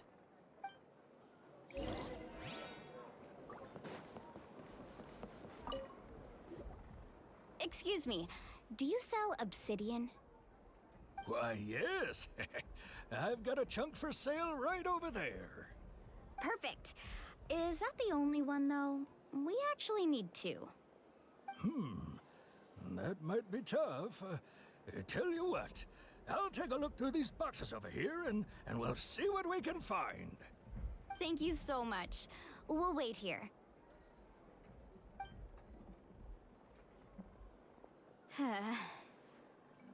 Relax. Everything's going according to plan. I know, it's just... I could tell Vichama feels the same way about his friend that I do about Kachina. I hope this chunk of obsidian isn't the only one. Kachina always carries all sorts of shiny stones with her. If I was the one trapped in the Night Kingdom, she'd have a whole pile of obsidian ready in a heartbeat. Well, would you look at that? I did bring an extra. Here you go, young lady. How does it look? Perfect! Thank you. How much do I owe you? If you hadn't shown up, these stones would have just sat here collecting dust. I'll take 3,000 mora for both. Here you go. By the way, I heard you mention Vichama just now. You running an errand for him, then? How's he doing? Malco's been gone for 5 years now. It's about time he started to move forward. Do you know what happened between them? I heard about it in passing while I was out drinking one night, but I don't know all the details. Vichama and Malco grew up together, and even made a name for themselves together. Malco was an amazing fighter, capable of knocking out multiple opponents in a single hit, while Vichama excelled at scouting and analyzing the battlefield. The two made an excellent team, and managed to beat back the Abyss several times. 5 years ago, they both emerged triumphant in the pilgrimage and were placed on the same team to fight the Abyss. But on the eve of battle, the Abyss launched an attack on their tribe, and Vichama suffered an injury to his leg while attempting to rescue someone. Then what happened? The team agreed that he couldn't fight the Abyss in his condition. Vichama didn't argue.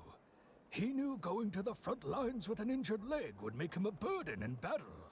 So they raised the issue with the Pyro Archon, and she agreed to let him stay behind. It's just... Melko and the others ended up facing hordes of abyssal monsters in numbers that far exceeded anyone's expectations. The team made an error in judgment, and they fell to the onslaught. Vichama went into a deep depression after that. He blames himself for everything. Oh, you're not wrong. But it's possible he chooses to blame himself. Not because he did something wrong, but because he wasn't able to do anything at all. I've tried convincing him to move forward, to stop dwelling on the past. But the shadow of Melko's death hangs over him still. The Abyss has caused so much suffering, and some wounds never heal. I wish there was something he could do to make himself feel better. But... anyway, that's the gist of it. Maybe you could help him talk things through sometime. I would really appreciate it.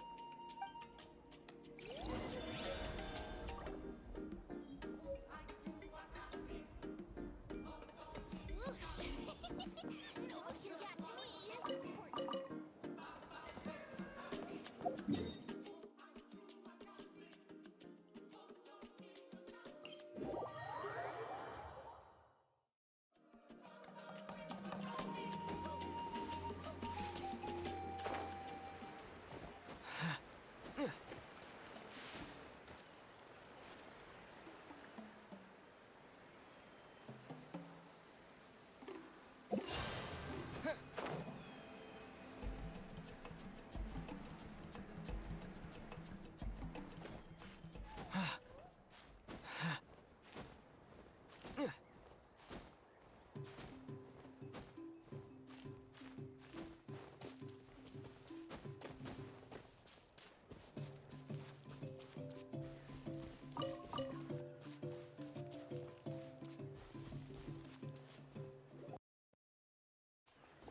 Did you get everything? Yep, it's all here. When do we start? I've made all the necessary adjustments, so we're good to go. As agreed, I'll help you find Kachina's ancient name, and then you return the favor. Go ahead.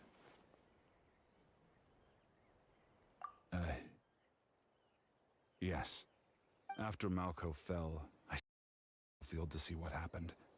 It turned out he wasn't bested by some impossibly powerful foe. He was dragged to his grave by the sheer number of enemies. If I had been there, I would have been able to sense the danger. I could have warned them not to advance. I've always blamed myself for what happened. But when you told me about Kachina, I realized there's a chance Malko might also be alive, fighting for survival in the Night Kingdom. But that happened several years ago, right? The Pyro Archon said all life within the Night Kingdom eventually becomes one with the Sea of Souls. There might not be much hope, but I still have to try. Malko and I promised each other, even if we never managed to root out the Abyss for good, we would fight together until the end. All right, let's get to it. I'll start searching for the conceptualized version of Kachina's ancient name. If you see any fragments scattered around the area, please collect them.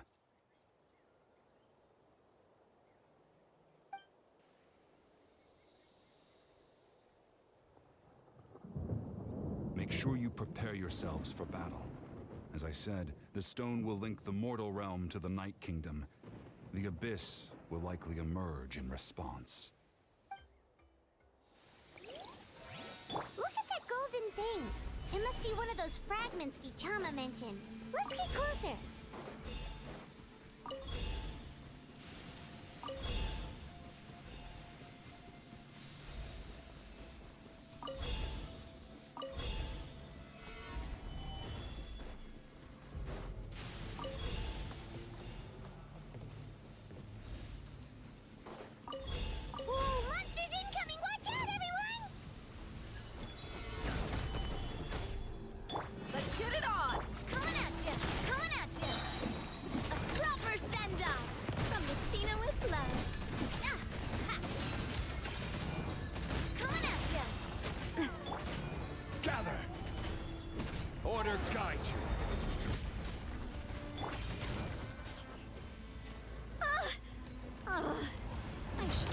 Hey there! Solidify! Spring forth! Hey there! Fire! Well, with rocks.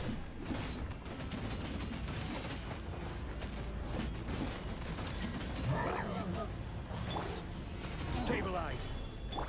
This one's got your name on it. Feeling lucky? Fire! Well, with rocks. I will have order. Gather! Look alive! Hey there!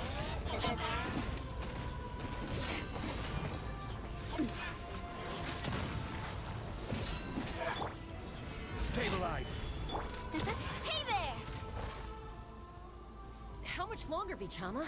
Not long. We're getting close.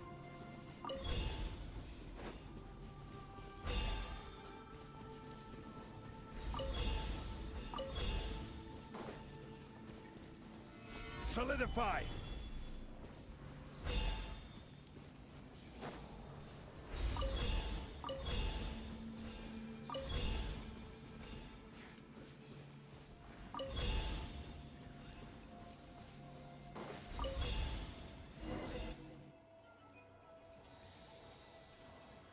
Vichama!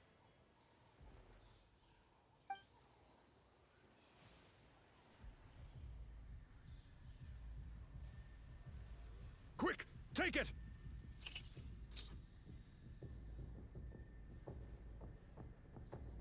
I found Kachina's ancient name. Hang in there, Malko. Just a little longer. Something's not right. The power of the Abyss is getting stronger. The Abyss is corroding his body. Vichama, you can't keep going. You'll die. I should have died 5 years ago. I just need a little more time. Please, I'm almost there.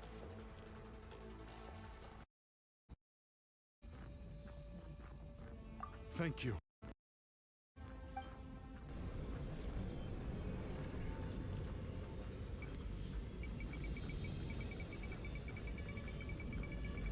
Whoa, watch out! The power of the Abyss is strong.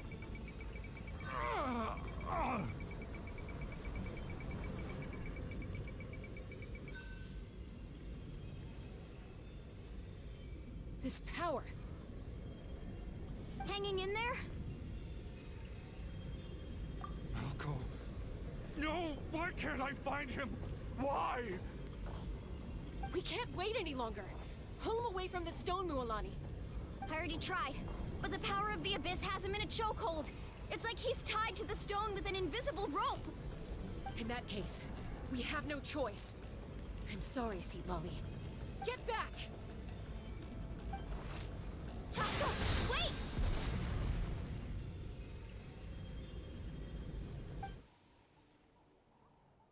Ouch! What happened just now? It looked like the Spirit Speaker Stone was... The stone's power was spiraling out of control. The only way to stop it was to destroy it. You were all caught in the shockwave of the explosion. You might feel dizzy for a while, but that's normal. Give us a heads up next time, will you? You're lucky we managed to dodge it in time. I thought I said to get back. Yeah, barely a second before you made it go poof. Not everyone has your reflexes, Chaska. We were this close to getting dragged into the explosion. Okay, I'll be more careful next time. At least Kachina's ancient name is still in one piece. Wait, where's Vichama? Vichama! Vichama! I couldn't find Malko's ancient name. It must be completely gone by now. Once your ancient name disappears, there's no coming back. From the very beginning, I knew there was a slim chance, but still. And now... it's too late to save him. From the minute he left that day, it was already too late. Vichama. I'm sure he's heard enough condolences over the years. Let's just give him some space. Huh? What's that in your hands, Vichama? It looks like something's glowing. Huh? This is...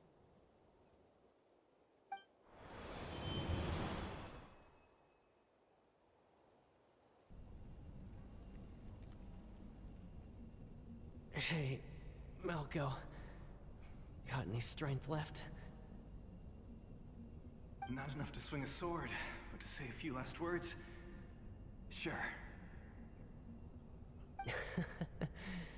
Too bad. No one will get to hear them. I never thought I'd actually die on this mission. Not that I'm afraid to die. It's just... hard. Thinking about my mom's face when she hears the news. Guess I have something to be thankful for then. My parents died a long time ago. They won't have to mourn me.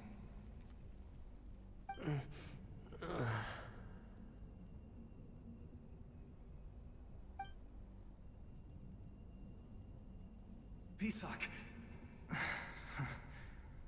Always had to beat me at everything, didn't you? Right to the end, you were never one for goodbyes. Maybe you're right. Maybe no one will get to hear our last words. But just in case... Vichama... I'm so glad you didn't come with us. Don't be sad. Just... keep on living. For the both of us.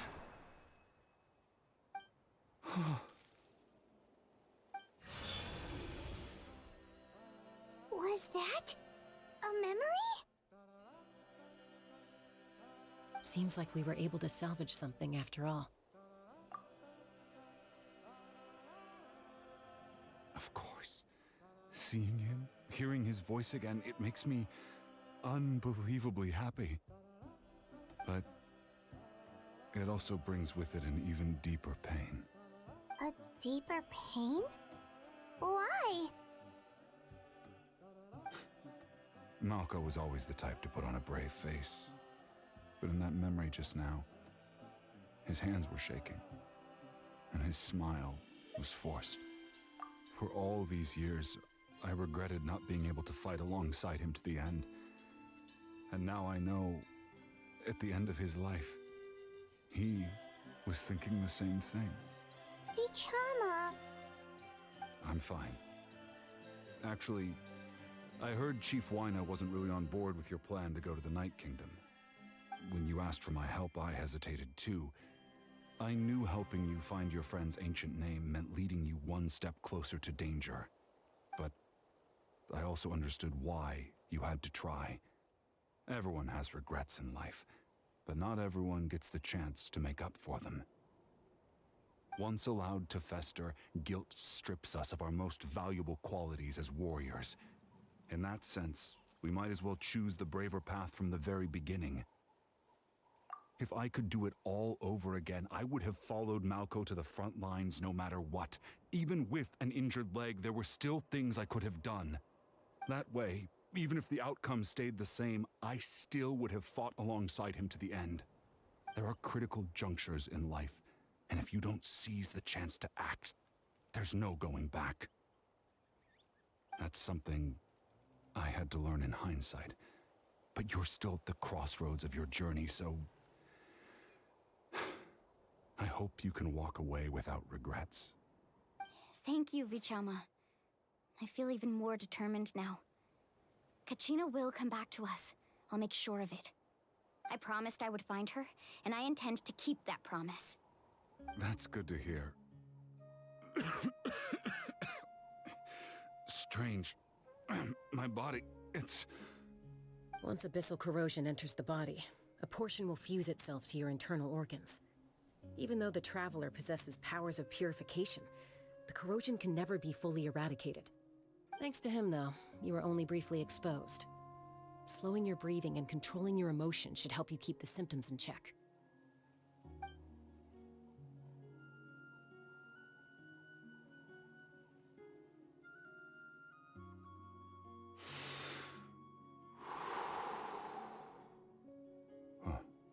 That does make me feel better. You seem very knowledgeable about all this. Just speaking from experience, that's all. Anyway, we've recovered Kachina's ancient name, so we're off to a great start. Let's get Vichama back to his tribe and tell Wina the good news. Oh, and apologize for destroying the Spirit Speaker Stone. We had no choice, though, so he'll probably understand. Right?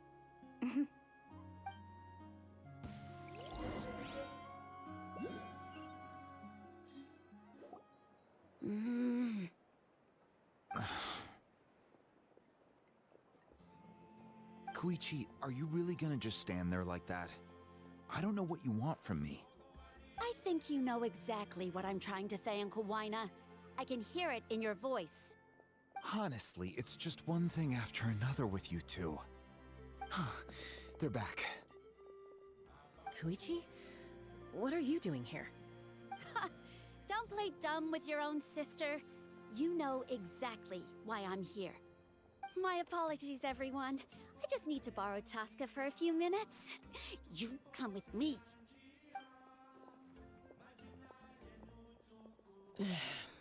I'll be just a moment.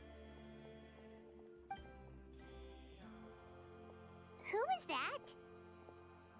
Koichi, Chaska's younger sister. Although the two aren't actually related by blood, it's kind of a long story. It's not really my story to tell, but I guess it's not a secret. You see, Chaska was actually raised by cuckoo sores. She was afflicted with a rare disease when she was a child, and abandoned in the wild as a result. The Abyss found her out there, all on her own, and tried to devour her. But in the end, all that did was trigger her will to live. That strength of will pushed her to survive. But it also planted a seed of conflict within her. Eventually, she was adopted by the cuckoo sores. Wherever they went, she followed, getting into fights right and left. For some reason, Paimon can totally imagine that. Well, when Chaska finally returned to human society, it was Koichi's parents who adopted her. At the time, Chaska still had a habit of getting into fights, so Koichi was always taking her around, apologizing to everyone. Ah, I remember those days. One of those fights was definitely with me. But, you know, kids. You're fighting one minute and your friend's the next. Eventually, she found a way to rein in that desire to fight. And now she's who people call to resolve conflicts. She's known as the Peacemaker. It sounds like she still argues with Koichi, though. Don't siblings usually stop fighting when they get older? That's partly my fault. Koichi asked me to stop Chaska from doing anything dangerous, but you probably know by now, once Chaska makes up her mind, there's no changing it. Oh, I get it. No wonder you tried to talk us out of going to the Night Kingdom. Chaska even said that wasn't like you. I'm all for your adventure. You need to take risks when you're young, because by the time you're my age, you couldn't attempt something like that even if you wanted to. Better try now than live with regrets later. That's what I say. Still, I can understand where Koichi's coming from. In the end, nobody wants to sit back and let a loved one put their life on the line.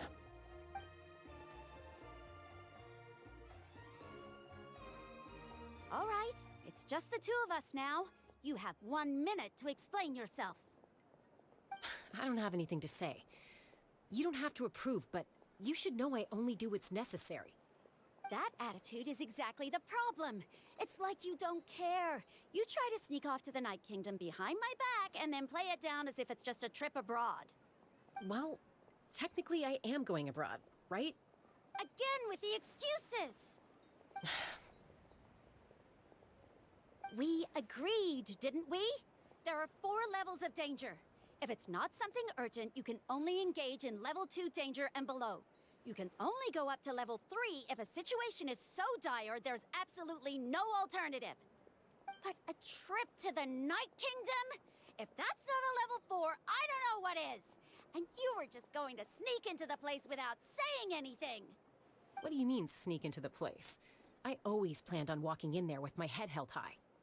You bought off Uncle Wina, didn't you? He promised me he'd stop you from doing anything dangerous. Oh, it's like he didn't even try. You feel like he went back on his word. What if I told you my mind was made up, and there was nothing he could have done? Not even by force. Oh, I knew it! So he did try to say something, but you didn't listen. This is important. If you were in my shoes, you'd make the same decision. You don't know that? I'm a doctor, and I handle logistics. If you're going to waltz into a dangerous situation where you could lose control at any moment, it's my duty to say something. All right, whatever. Anything else? What do you mean, anything else? Why don't you reflect on what you've done and promise me you'll stay put? Time out. Is this one of our normal arguments or a serious one? Chaska, does it sound like I'm joking? Then... you need to know something. What happened to Kachina was partially my fault. I can't leave her there to die. That's not who I am. But the person you become when you lose control, that's also not who you are. That's a different issue. You said it yourself. A person is only as good as their morals. If I want to live in Natlan, I need to display qualities that make me worthy of this nation. I've also told you that managing your condition is equally important. Sometimes you have to make sacrifices.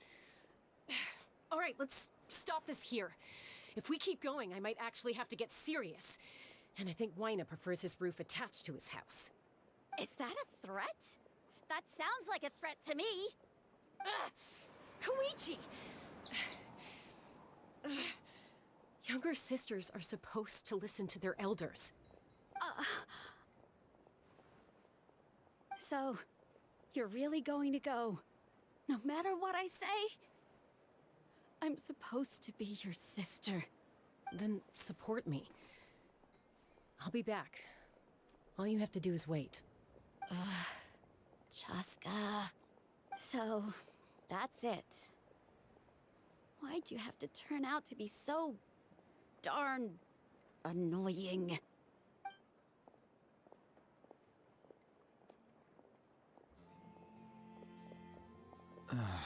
You two are something else.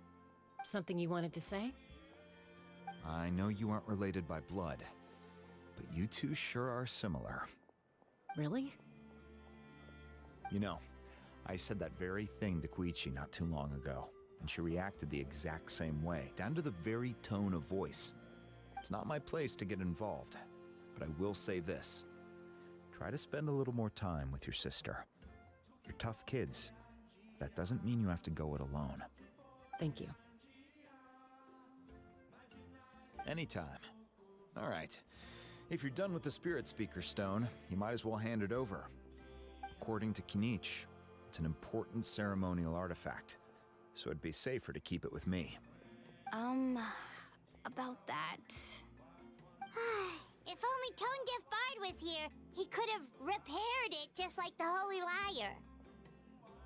The Spirit Speaker Stone might be 2 stones now. Huh?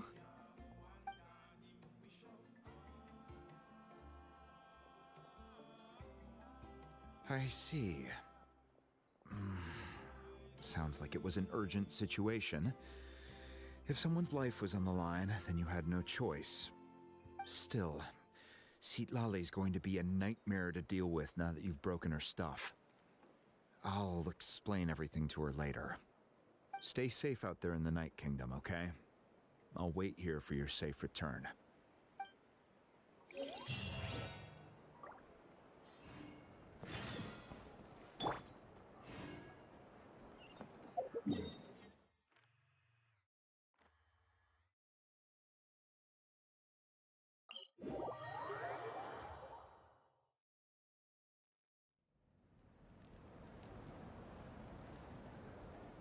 I don't know if anyone's there, but I'm going to take a couple-minute break.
We're back! We found Kachina's ancient name, too! Well, it's fairly complicated. Let me give you the condensed version. The Fatui again? We can't go anywhere without them causing trouble. But what if the Fatui finds out you've lost your power? Won't they try to take advantage of the situation? That's why it has to be our little secret. No one else can know, or we're asking for trouble. Look, I wish I could offer you some sort of consolation, but I won't lie to you. With multiple factions closing in, there's nothing comforting about the situation we're facing. Still, all you need to do is focus on your goal. You can leave the complicated matters to me. I can also step in on the Pyro Archon's behalf. There's a limit to what I can accomplish, but I'll help you however I can. There's no need to be so modest, Dion-san. Your incredible strength has long been a well-known fact. You're the pride of your tribe. Archon, I'm sorry about before. You have so much on your plate, so much that you have to worry about. But all I could do was focus on my own feelings. You have nothing to be sorry about. We all get overwhelmed by our emotions, myself included. Your reaction to Kachina's disappearance, I understand that feeling very well. Well, Now that we have Kachina's ancient name, let's go track her down. Follow me.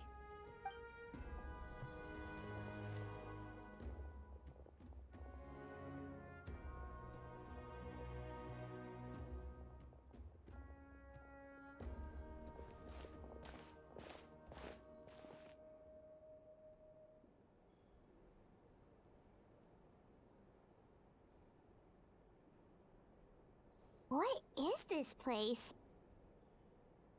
Hey, isn't that Atea's talisman? Good eye. This is where I store all the various mementos I've collected. Whoa. I've never seen this place before. There's so many things in here. It looks like there are items from every tribe. Collecting them must have taken a lot of effort. I suppose you could think of it as a hobby of sorts. In Natlan, everyone grows up listening to the stories of heroes, and physical items do a far better job of preserving those stories than our own memory. Now, I still have some preparations to make for the ceremony, so feel free to take a look around in the meantime. If you're curious about an item, I'm more than willing to tell you about its origins. All right, we'll have a look.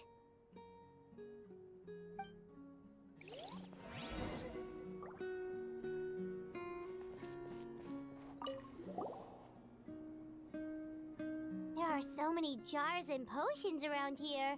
Do they have anything to do with alchemy? No, those belong to the Masters of the Nightwind. They're ceremonial tools used to amplify the ability to communicate with the Night Kingdom and the Wyab. Yamaya is an expert in this field, and she taught me a lot. Even though she appears stoic and serious, she actually has a keen sense of humor. The tools you see here are quite traditional. Her students found them outdated, so she passed them on to me. The contents of the jars aren't all that special. Oh, except the big jar in the middle. That's what she really wanted to give me. Ooh, must be something really cool. What's inside? Grape juice. Huh? It's quite tasty, although probably expired by now.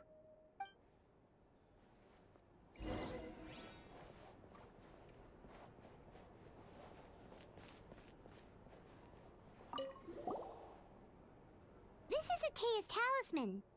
I'm sure you're familiar with this one already. Atea was rarely ever without it. The talisman brought her a lot of luck in battle.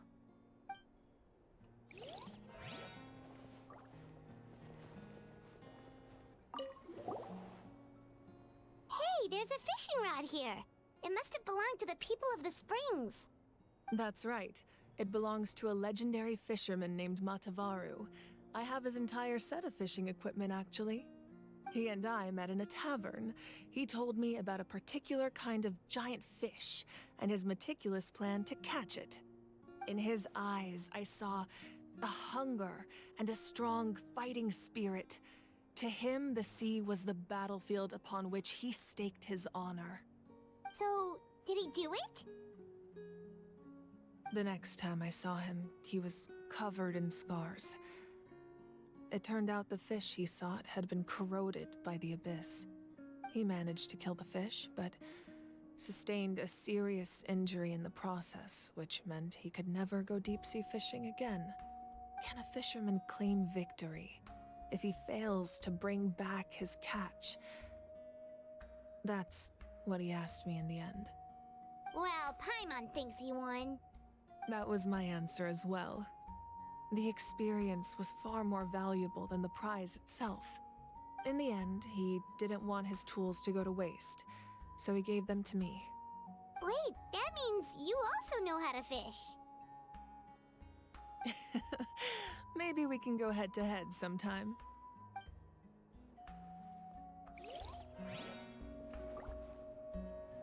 This fishing basket looks familiar. This flower looks like it's thriving. You must be good at taking care of plants, Archon.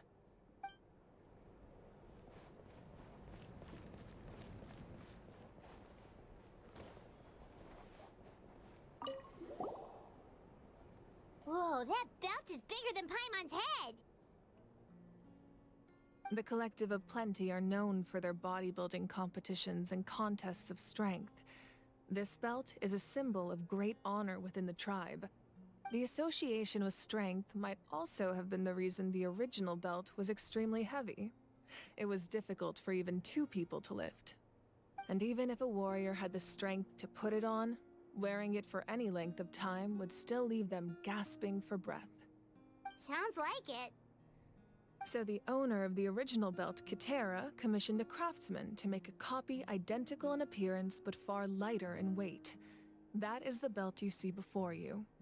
He would often wear this version when training in order to protect his waist. Or he made a lighter version so he could wear it all the time and show it off.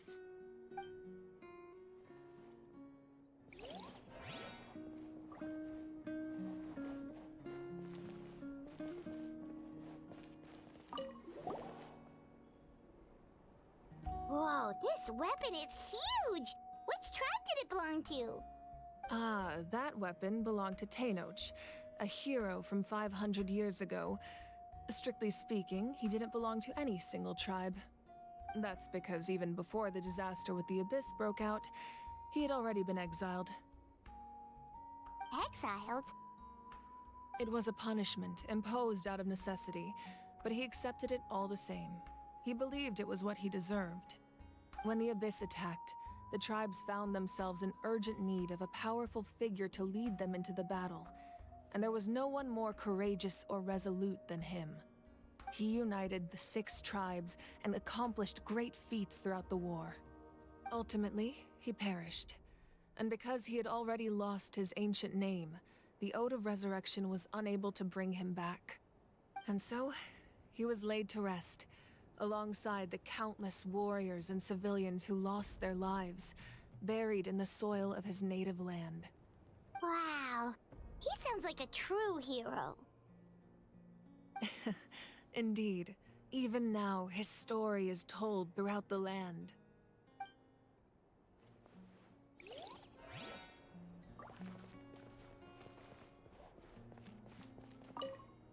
Make sure to handle everything with care. This cup, for example, it's heavier than it looks.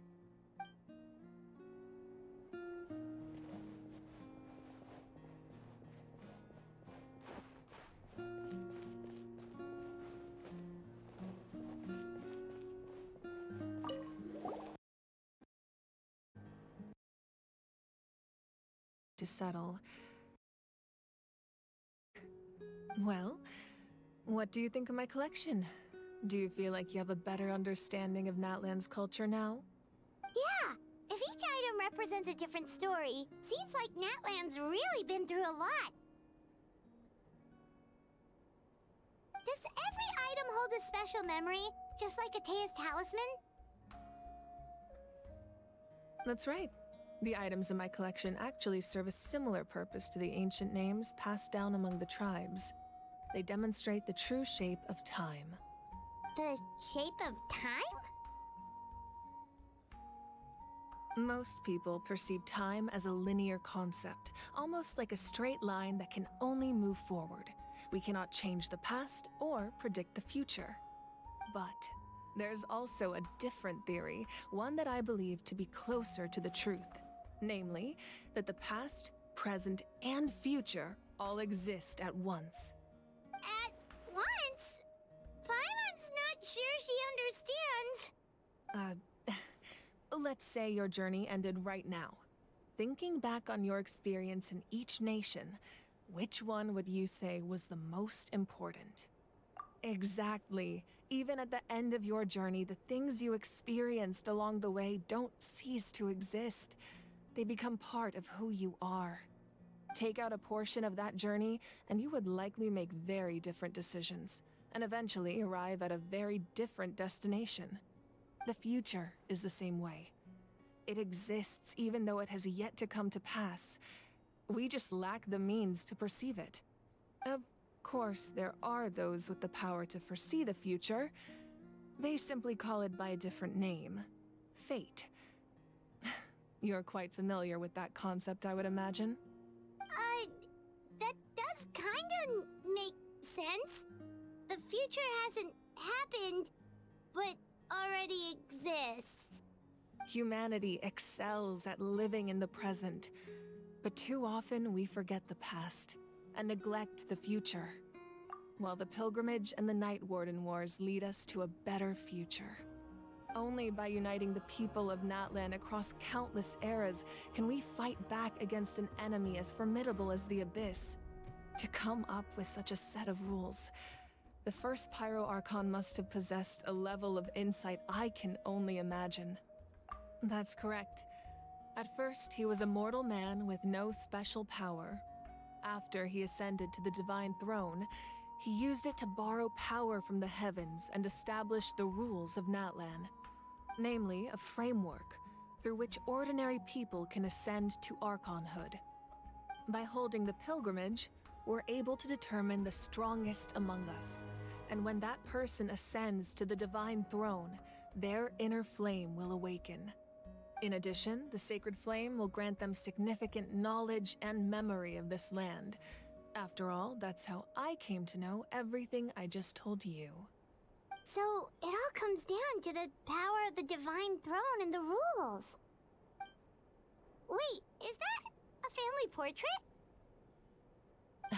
Yes, that's my mother, father, younger sister, and the little saurians we raised. I turned a piece of my dad's leather armor into a canvas and commissioned a famous artist to paint our likeness. Your sister is so cute! It looks like the two of you are really close. Paimon was having a hard time thinking of an Archon as an ordinary person, but seeing this portrait, it kind of makes sense now. It really doesn't look like there was anything special about you before. Oh, wait, is Paimon allowed to say that? A little late for that question, don't you think? Sorry! Paimon's so sorry! Paimon's mouth works faster than her brain sometimes! It's all right. I'd never get upset over something like that. No matter what others may say, my past is a precious part of my identity. I'm forever proud of the life I used to lead. Becoming the Archon doesn't mean you sever ties with your family. The position just comes with a lot of responsibilities, so it impacts how often you get to see them. My father made the most delicious stew, so my sister would often bring me a large pot of his cooking, and he would sit on a blanket and eat it together. One time, we didn't close the door securely, and the saurians we were raising ran into the room and knocked over the entire pot. My sister immediately burst into tears. The two troublemakers were going for the meat, but when they saw my sister's distress, they froze on the spot. I still remember the way they laid there, sulking like a pair of children, even after making such a mess. It was frustrating, but in the end, all I could do was comfort my sister and move on. Wow. Isn't that what being a family is all about? I think about that story a lot, actually. As the Archon, I made a vow to defend this nation, and experiences like that, they remind me exactly what I'm trying to protect. Well, what happened after that? This portrait looks pretty old. Your sister must be all grown up by now, right? I believe she ended up working as an architect and artist. She built many houses and crafted many beautiful works of art. Anyway, that's enough about me. Now that the powder is settled, we can begin. Ian-san, Mulani, Chaska, over here, please. Place the ancient name up there, and then we'll begin.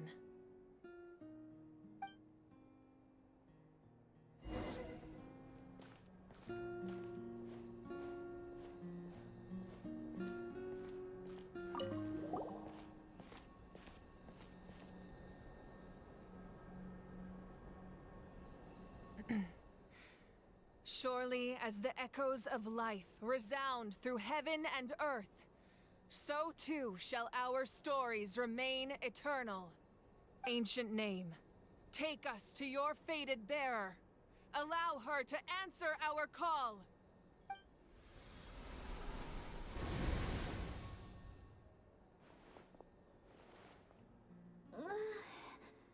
Am I hallucinating again? Kachina, are you okay? Huh? I'm not seeing things, am I? Is the Abyss playing tricks on me again? It's okay, Kachina. It's just us. We're trying to find a way to bring you back. Everyone, you have to listen to me.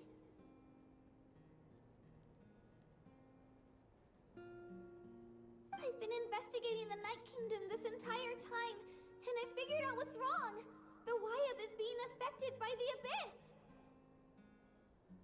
I was waiting for the Wyab to send me back, but then this really strong monster came in and it almost killed me.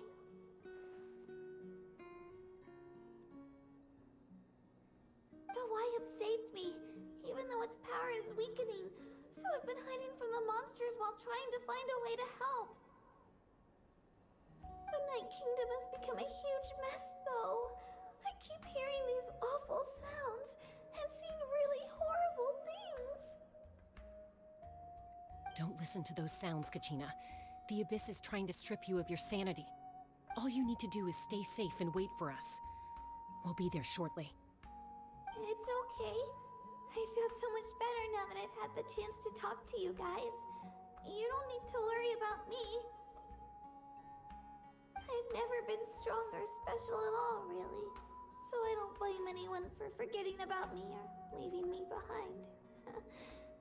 Just knowing you care is more than enough. I'll find a way back. You don't have to put yourselves in danger to come rescue me. You're always like this, Kachina. Now's not the time to act tough. We're coming for you, and that's final. I don't know what lies the Abyss has been feeding you, but I'll tell you something right now. Nobody here sees you as a burden. You're a victor of the Night Warden Wars, a hero of Natlan. All you need to do is wait for us to rescue you, and you'll get all the applause and recognition you deserve.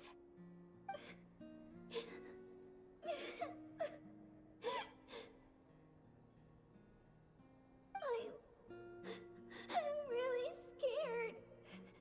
Everything's so dark and creepy here. And I want to go home. Still, I don't want you to put yourselves in danger because of me. I don't want to hold anyone back ever again. All you need to do is place your trust in us, just like you always have. No one fights alone. We're not leaving you behind. Not ever. Yeah, we're so close. We can't call it quits now. Thank you.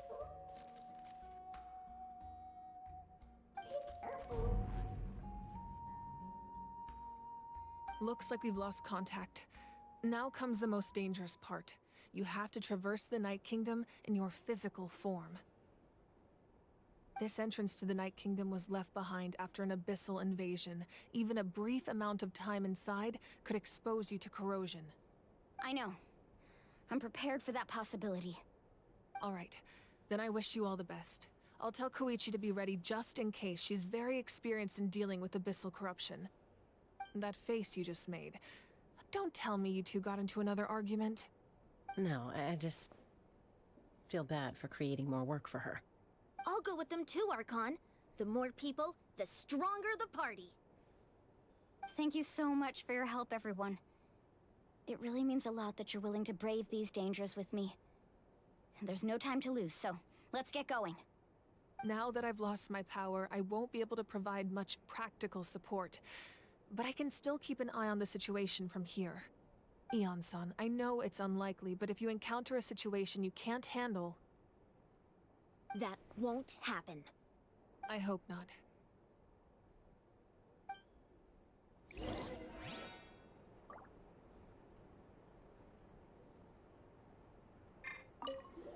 Be careful out there. I'll observe the situation from here.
Stabilize! Certainly worth the extra mile.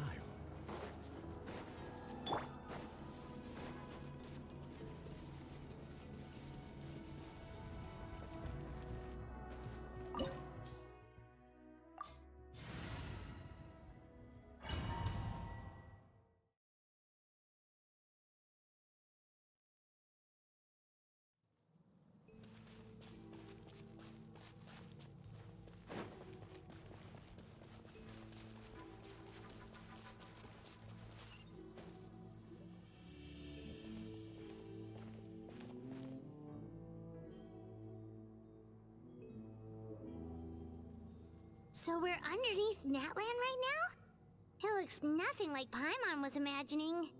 That's because in the distant past, Natlan was home to an incredibly advanced civilization ruled by dragons. Humans only established their own society after the fall of the dragons. So these are Saurian ruins? Wait, you mean like the elemental sovereigns? They had their own advanced civilization? Yes, a really long time ago. Very few records have survived until now, so no one really knows what the devices here are for. These ruins have been abandoned for a long time, but with the recent increase in Abyss activity, the installations around here have somehow been activated again. So what you're saying is, we're not in for an easy trip to the Night Kingdom. No. It's going to be obstacle after obstacle from here on out. Why are you all laughing like that? It's creeping Paimon out. It's the pre-adventure excitement kicking in, right guys? Of course. I'm eager to get started. Then let's go. We won't let anything stand in our way.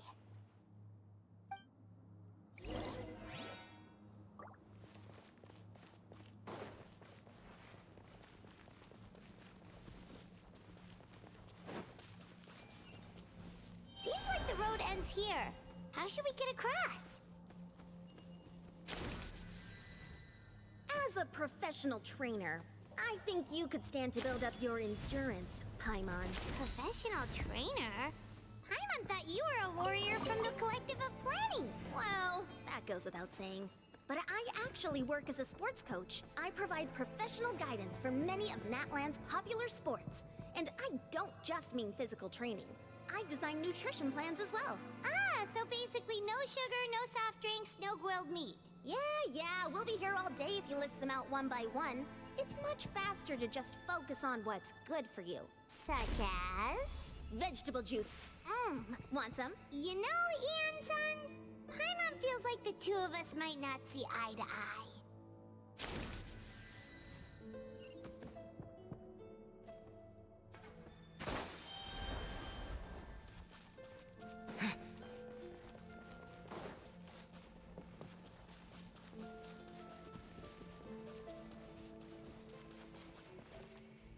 Those guys look familiar. We've fought them before.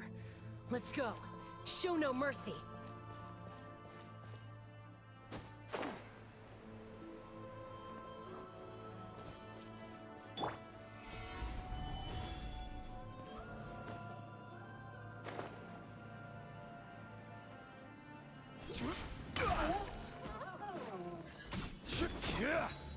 Buckle up! Ha! Gather! Hey there! Watch out! A proper send-off! From the Spina with love. Ha-ha! Now! Umbrella warfare, I guess! Cha! Nah! Ha! Order guide you. Stabilize. Watch out!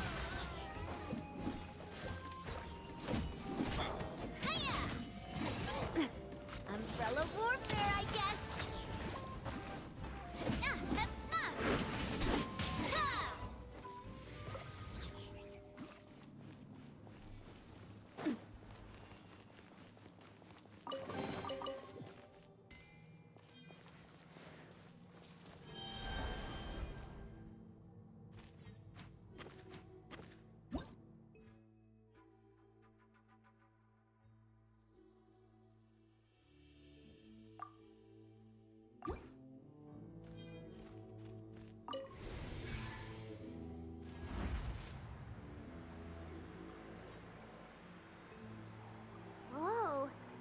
place we need to go seems really high up.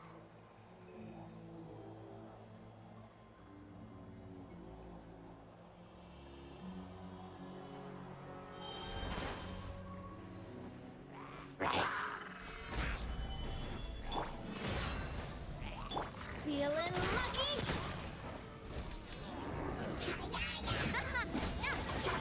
A proper send-off from the Spina with love.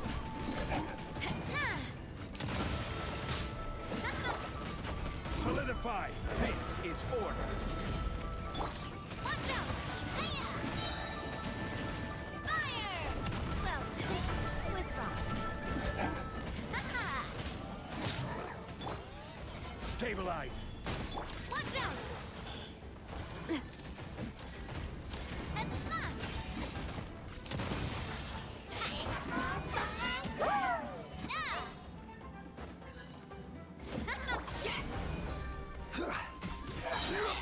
Order guide you! Gather!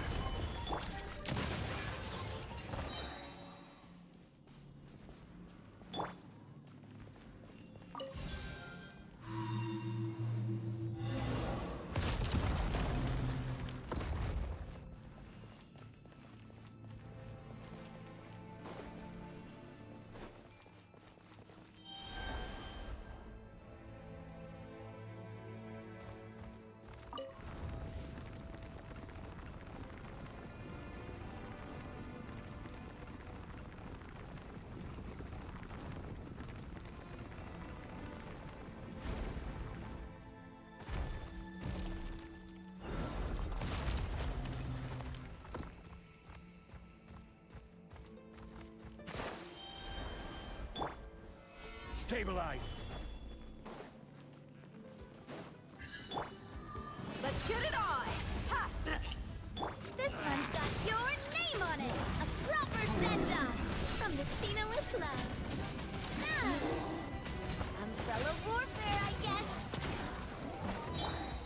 Solidify! This is order! Book alive! Gloves off!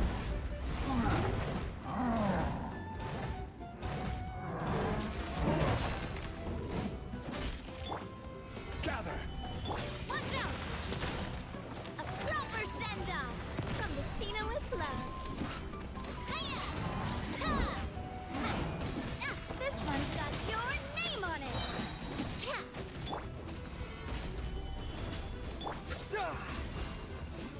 Scatter! Watch out! A proper send-off from the Spina with love. Hiya! Hey there! This one's got your name on it.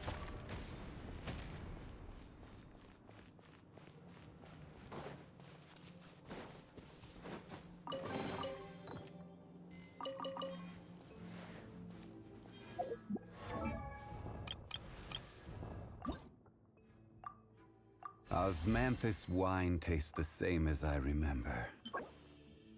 But where are those who share the memory?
This is the final stretch. We just need to climb up, and we'll be there. Nothing to it. Easy for you to say.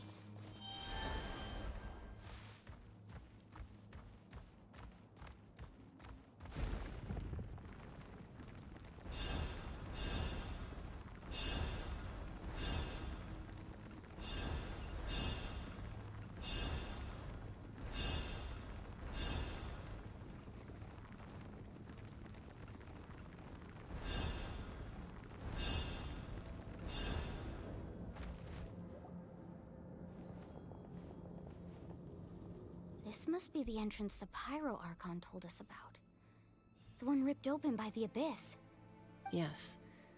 There's something in the depths of this place that feels familiar, yet also foreign. We actually have to go in there? Okay, Paimon just needs to psych herself up. Don't push her through before she's ready.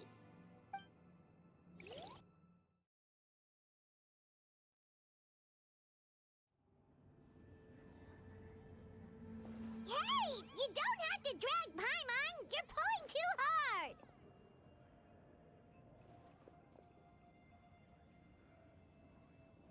Looks like we made it.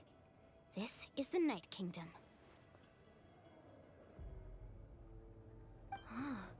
It looks so different from what I imagined in the stories.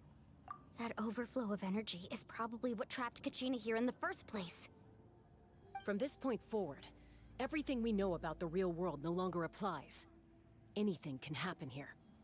Paimon's more worried about how we're gonna make it out. We obviously can't go back the way we came. Do you see that patch of light on the ground? It's shining down from that fissure in the sky. Oh yeah, right in front of us.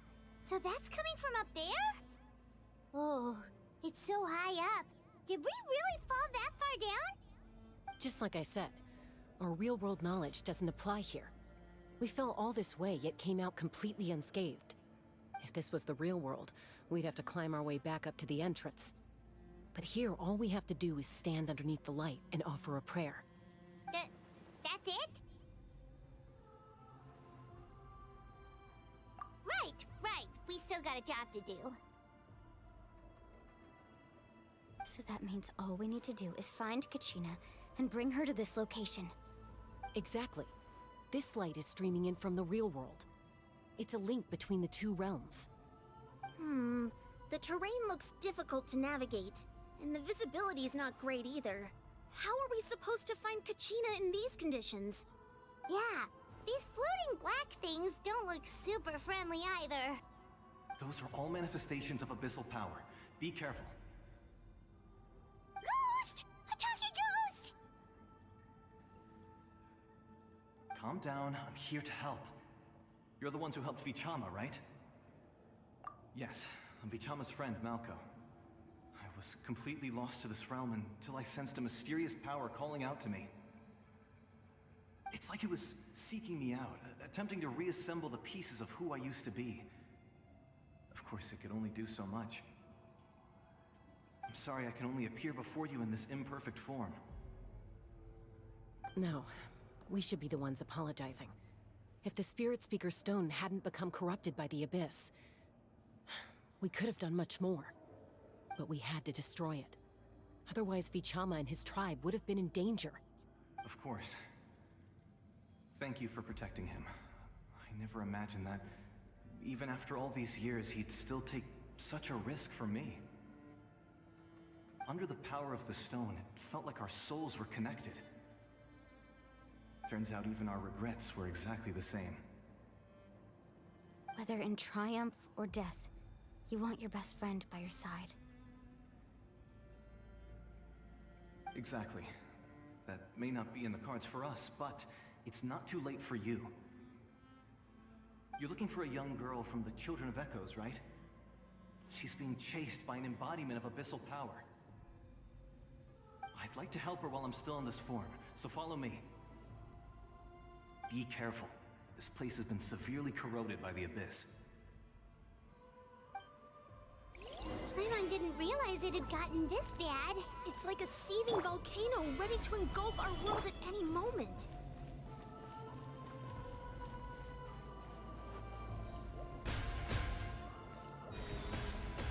Stick close to me. My power will be able to ward off attacks for the time being.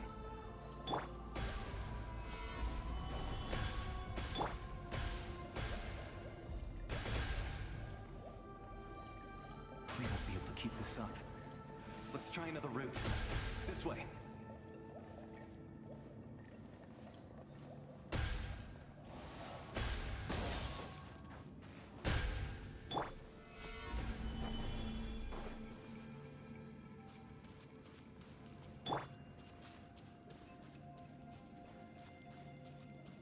Not good. More monsters. We shouldn't waste our time on them.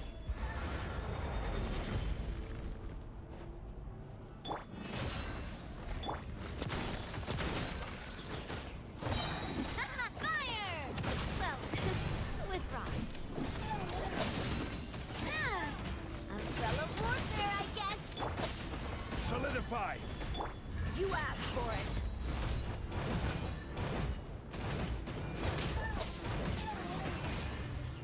Buckle up! Coming at ya!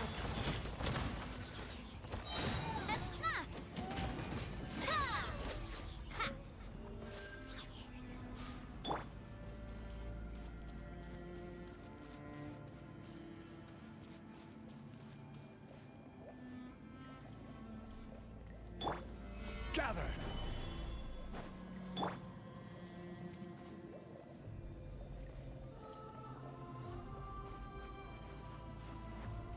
Oh, Paimon can't see anything! It's easy to get lost here. Just stick close.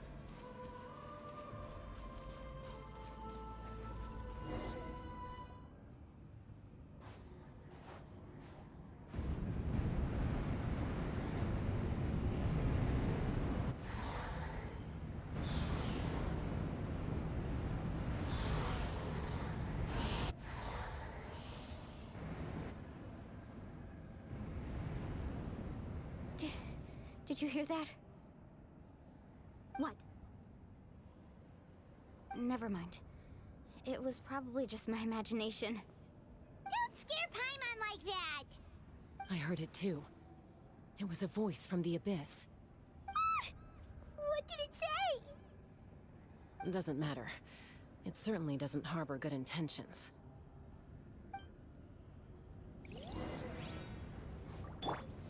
Stabilize!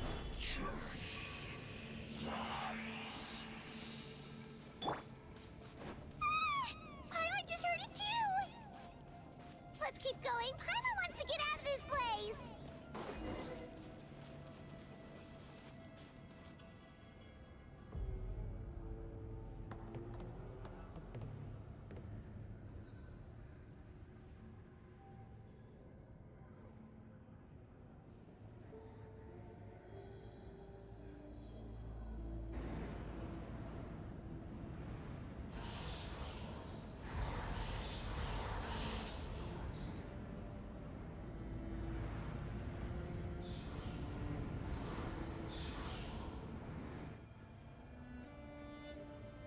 We're here, Kachina! Oh, honey? You made it! Looks like our reunion will have to wait until we take care of these monsters. Good idea. Let's go! Gather! Let's go, Twirly!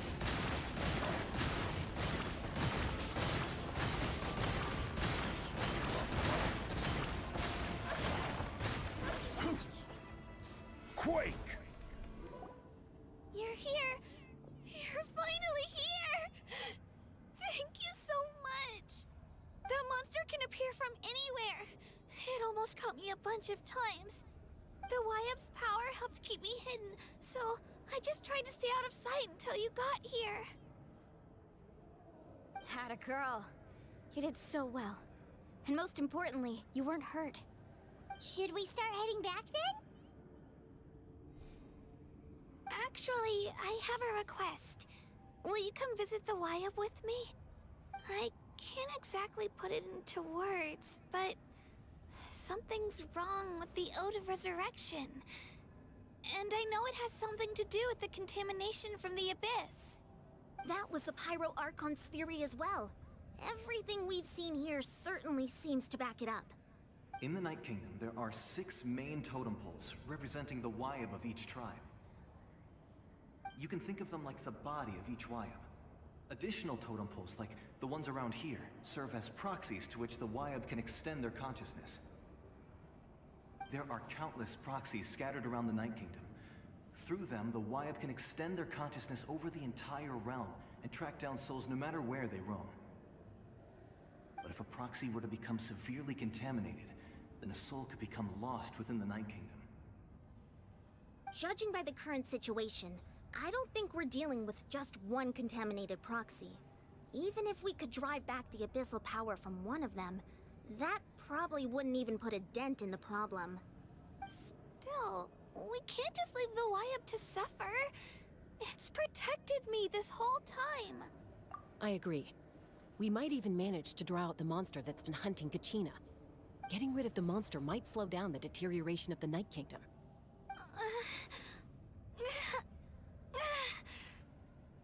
Kachina? What's wrong? Nothing. Just a headache. And that voice again, telling me to abandon the Wyab and leave this place. Maybe we really should leave. Kachina's already been here for too long. No, I'm fine. I don't plan on listening to that nonsense. I can hold on. Just up ahead. I'll lead the way. Besides, I can still fight, so please, help me out a little longer. Listen to me, Kachina. We'll come with you, but that's because we want to help the Wyab, not because we have something to prove. You don't have anything to prove either. It's okay if you reach your limit. We'll be there for you. All right. The sooner we get this done, the better. We've already come all this way, so we might as well try to get to the bottom of this. Let's go. This way. I'll stay here and try to stall the Abyss monster. All by yourself? That's too dangerous. It's all right.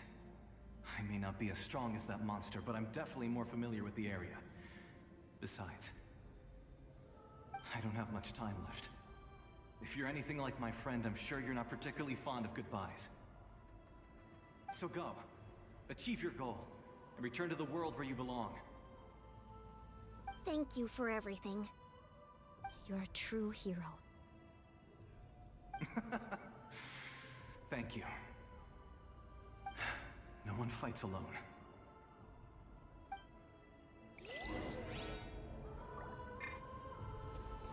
Does your head still hurt? Let me help you walk. I'm fine. I'm fine. You should know I'm made of stronger stuff than that.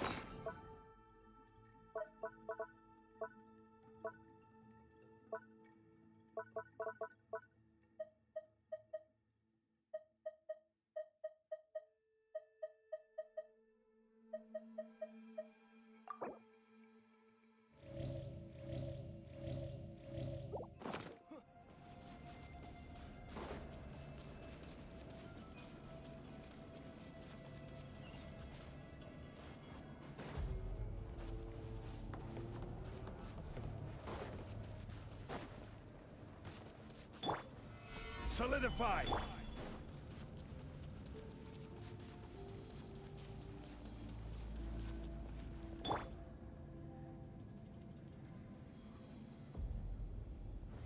Stabilize!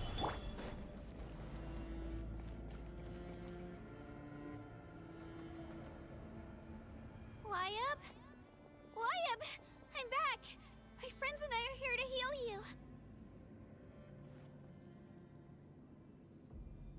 Wyab? Can you hear me? Wyab?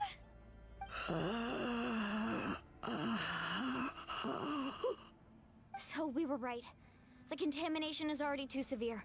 It's preventing the Wyab from answering our calls. Alright, get ready everyone. Time to purge the abyssal energy from this place. Careful. We've got company. Already? You really think that puny soul could slow me down? Courage in the face of futility is pure folly. He tried to get in my way, so I disposed of him. You killed Malco? He would have dispersed with or without me. Rather than worrying about him, I would urge you to focus on yourself.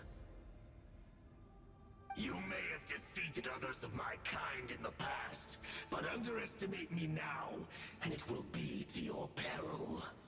No, The power of the Abyss is intoxicating. The destruction it seeks captivates like a masterful work of art. I strive only for the opportunity to see it up close. I thought this naive little girl was an exception, but it turns out humanity is full of lambs willing to offer themselves up to the slaughter. That is the tragedy of your short lives. You understand nothing of all-encompassing power. Ancient names, pride, friendship, all empty ideas invented to give you a false sense of self-worth. They possess no power at all. The Pyro Archon created those grandiose ideals out of pure selfishness. Anything to avoid sharing power. Anything to avoid handing over the primordial gift to ordinary people like you. Don't believe me? Then ask yourself, why is the Pyro Archon strong beyond measure, while you, Kachina, remain so pathetically weak?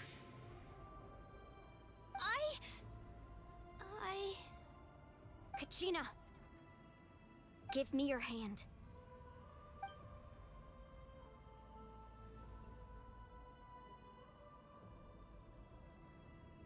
Feel that? I'm right here next to you. Thanks, Moalani. You're right. I have nothing to fear. Because I'm not alone anymore. You're right. Maybe comforting ideals don't have any power. But you also couldn't be more wrong. You've never had to work for your own strength, so you will never understand the true source of our power. What? The courage we have to stand before you and not back down? It comes from our friendship. The power lies not in the ideal itself, but in our commitment to upholding that ideal, and in our decision to stand together and fight! Well said! Let's go, Kachina. It shouldn't take more than 2 of us to handle an enemy like this. Sorry in advance, but you deserve what's coming to you! There aren't many in Natlan who can beat us when we're together. It's time he got a taste of that kind of power.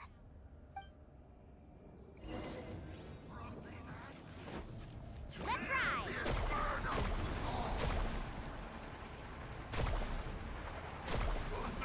Let's shred, Sharky! Off you go! Shockwave! Drilling down!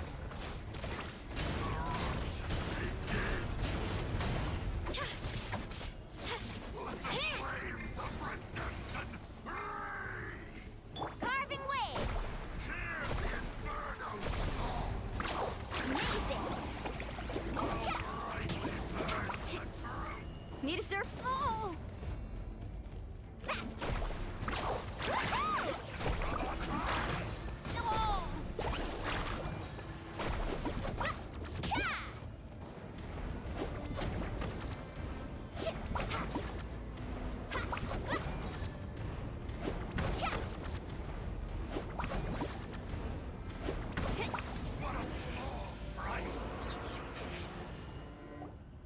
We won! We actually won! That's what he gets for underestimating you two. Fantastic work, Kachina! Absolutely fantastic! This makes me so unbelievably happy. I'm happy too, Moalani. Together we really are unstoppable!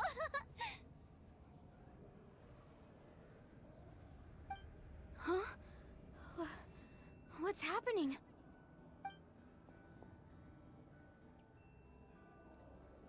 My ancient name is glowing? But I thought I didn't bring it with me. It's probably a projection from the real world. But that doesn't explain why it's glowing all of a sudden. Wait, does that mean you're...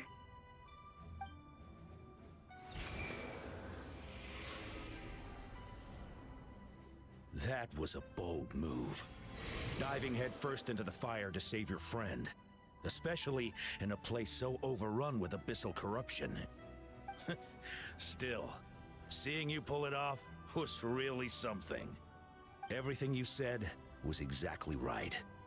As isolated individuals, we stand no chance against the power of the Abyss. It took years' worth of scars and lots of unnecessary suffering for me to understand that for myself. The Pyro Archon's plan will unite us as one. Everyone has a part to play. Only then will we have the power to defeat the strongest of foes. Who are you? Tupac, a warrior from the people of the Springs. I fought against the Abyss during the invasion 500 years ago. I've heard that name before. You were the giant who saved all of Natlan. Since you were able to awaken my words from your ancient name, that means you have fully embodied the aspirations of the Wyab. Under the name Umoja, you shall unite the tribes and save Natlan from its impending doom. Me? As long as blood still runs through your veins, even the tiniest spark of steel against stone can ignite a flame. Its blaze will become one with the gaze of all Natlan. Even amid everlasting darkness, our bonds remain eternal.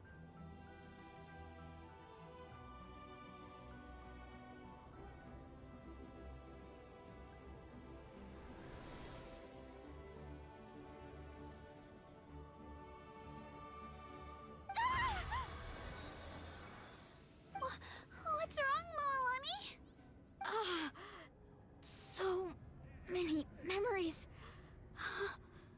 My brain was just flooded with everything he once knew. So that's what happened. What do you mean? Did you just figure something out? 500 years ago, they foresaw the very crisis we're facing now. Efforts to save Natlan started all the way back then. We can go over the details once we get back. We shouldn't linger here longer than we have to. I know bits and pieces, but I had no idea Mualani was also part of the plan. This sounds like something that's going to need a lot of explaining. Let's focus on saving the Wyab first.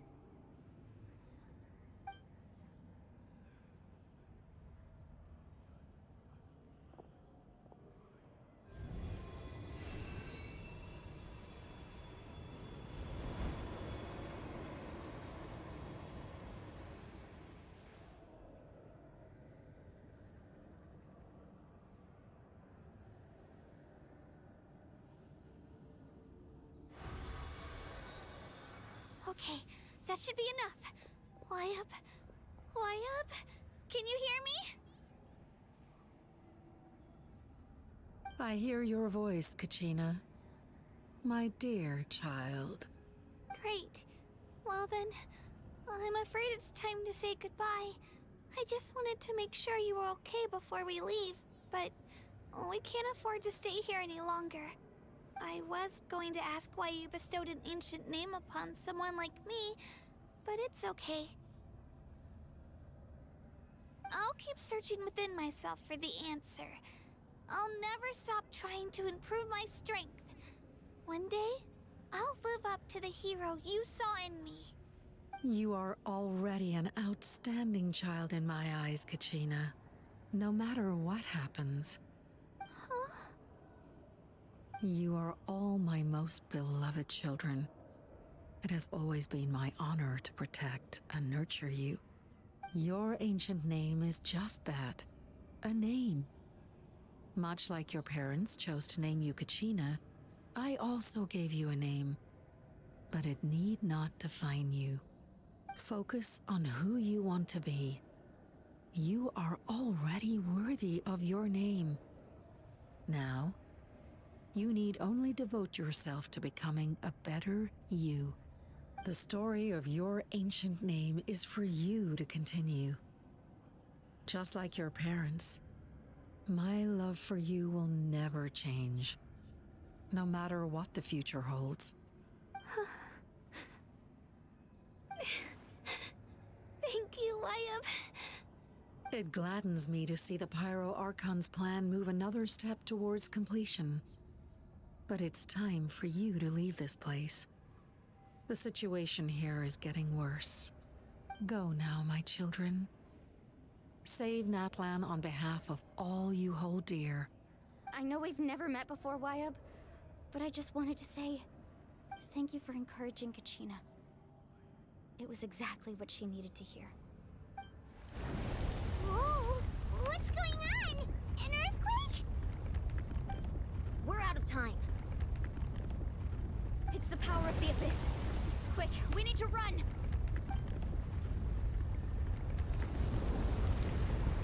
It's a Seelie! The Seelie opened the way for us!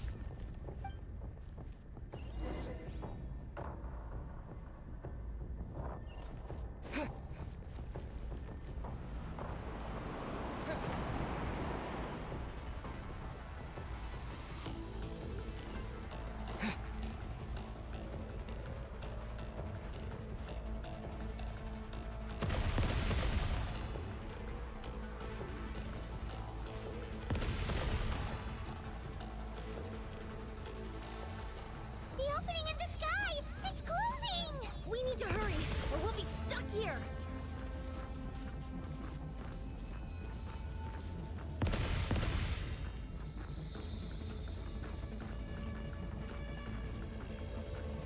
Watch out for the falling rocks! Quick, through the middle!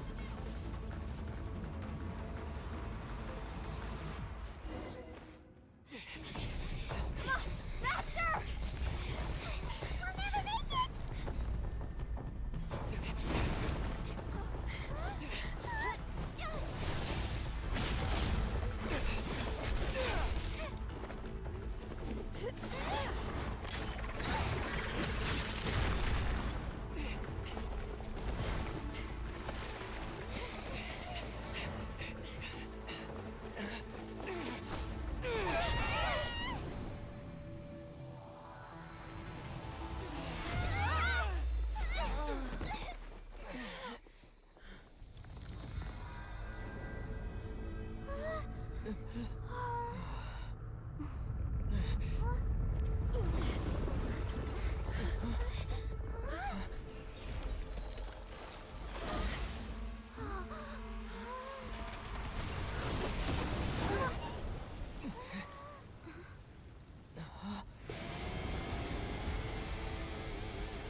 You've done well. Now come home.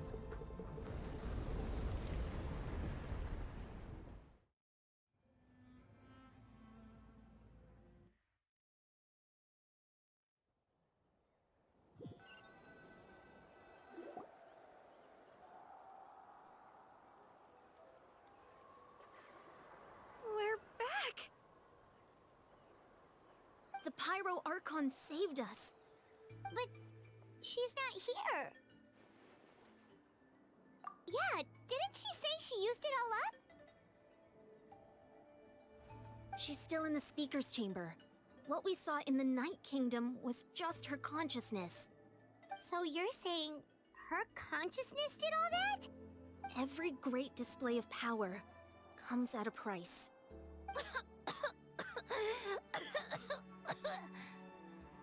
You must feel terrible, Kachina. Just hold on. We'll get you to a doctor soon. Let's get back to the stadium. The Pyro Archon said she'd have a doctor waiting for us. I recommend getting a full checkup, just to make sure no damage gets left behind. Paimon feels okay. What about you, Traveler? Right. You always seem to do pretty well against the Abyss. Let's get going. We need to share what we learned in the Night Kingdom as well. Right. The Wyatt mentioned something about the Pyro Archon's plan. What is it exactly? I'll let her explain everything. We're all a part of the plan now. Every move we make from here on out will decide Natlan's ultimate fate.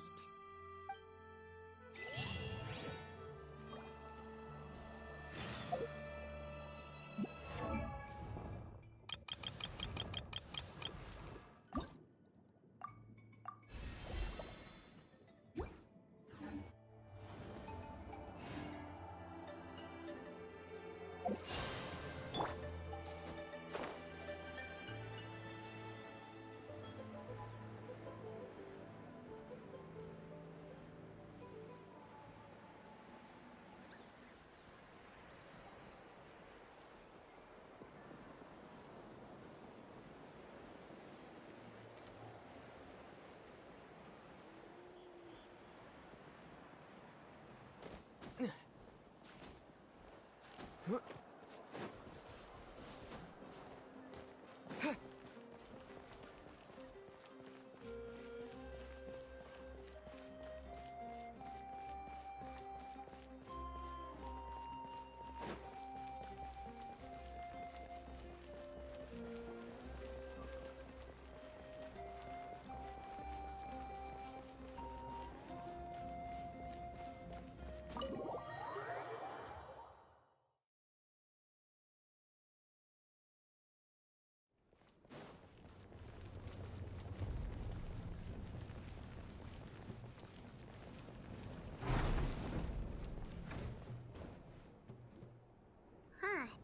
There's a lot less stuff here than before. It's good to see you all here in one piece. I know you must have a lot of questions, but let Koichi check you over first. It's best not to let any lingering effects of the Abyss go untreated. Thank goodness you made it back. I came here as soon as the Pyro Archon told me about your plan. Take a seat, everybody. I'll examine you one by one.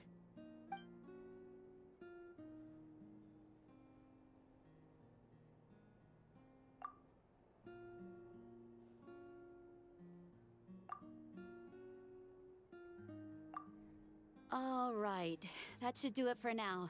But just to be safe, I'll perform another checkup in a couple of days. I have to say, though, I've never seen anyone react to the Abyss like you, Traveler. It's like you're completely immune to its power.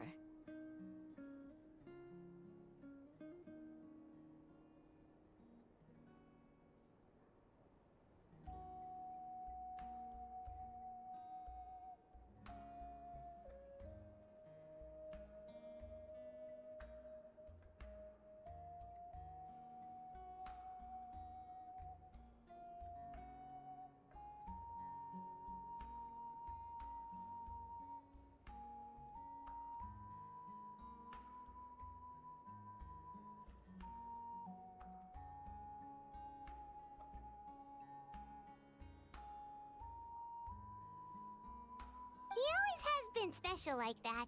He can even purify its power. Wait, now that you mention it, Paimon doesn't think she's affected either. Given the current situation, will likely play a great role in the events to come. Of course. I still have patients to see, so I'll head out. Thank you, Koichi. All right, all right. We might not see eye to eye, but we both had good intentions. Just give it time. I'm sure we'll figure things out between us one day. Yeah.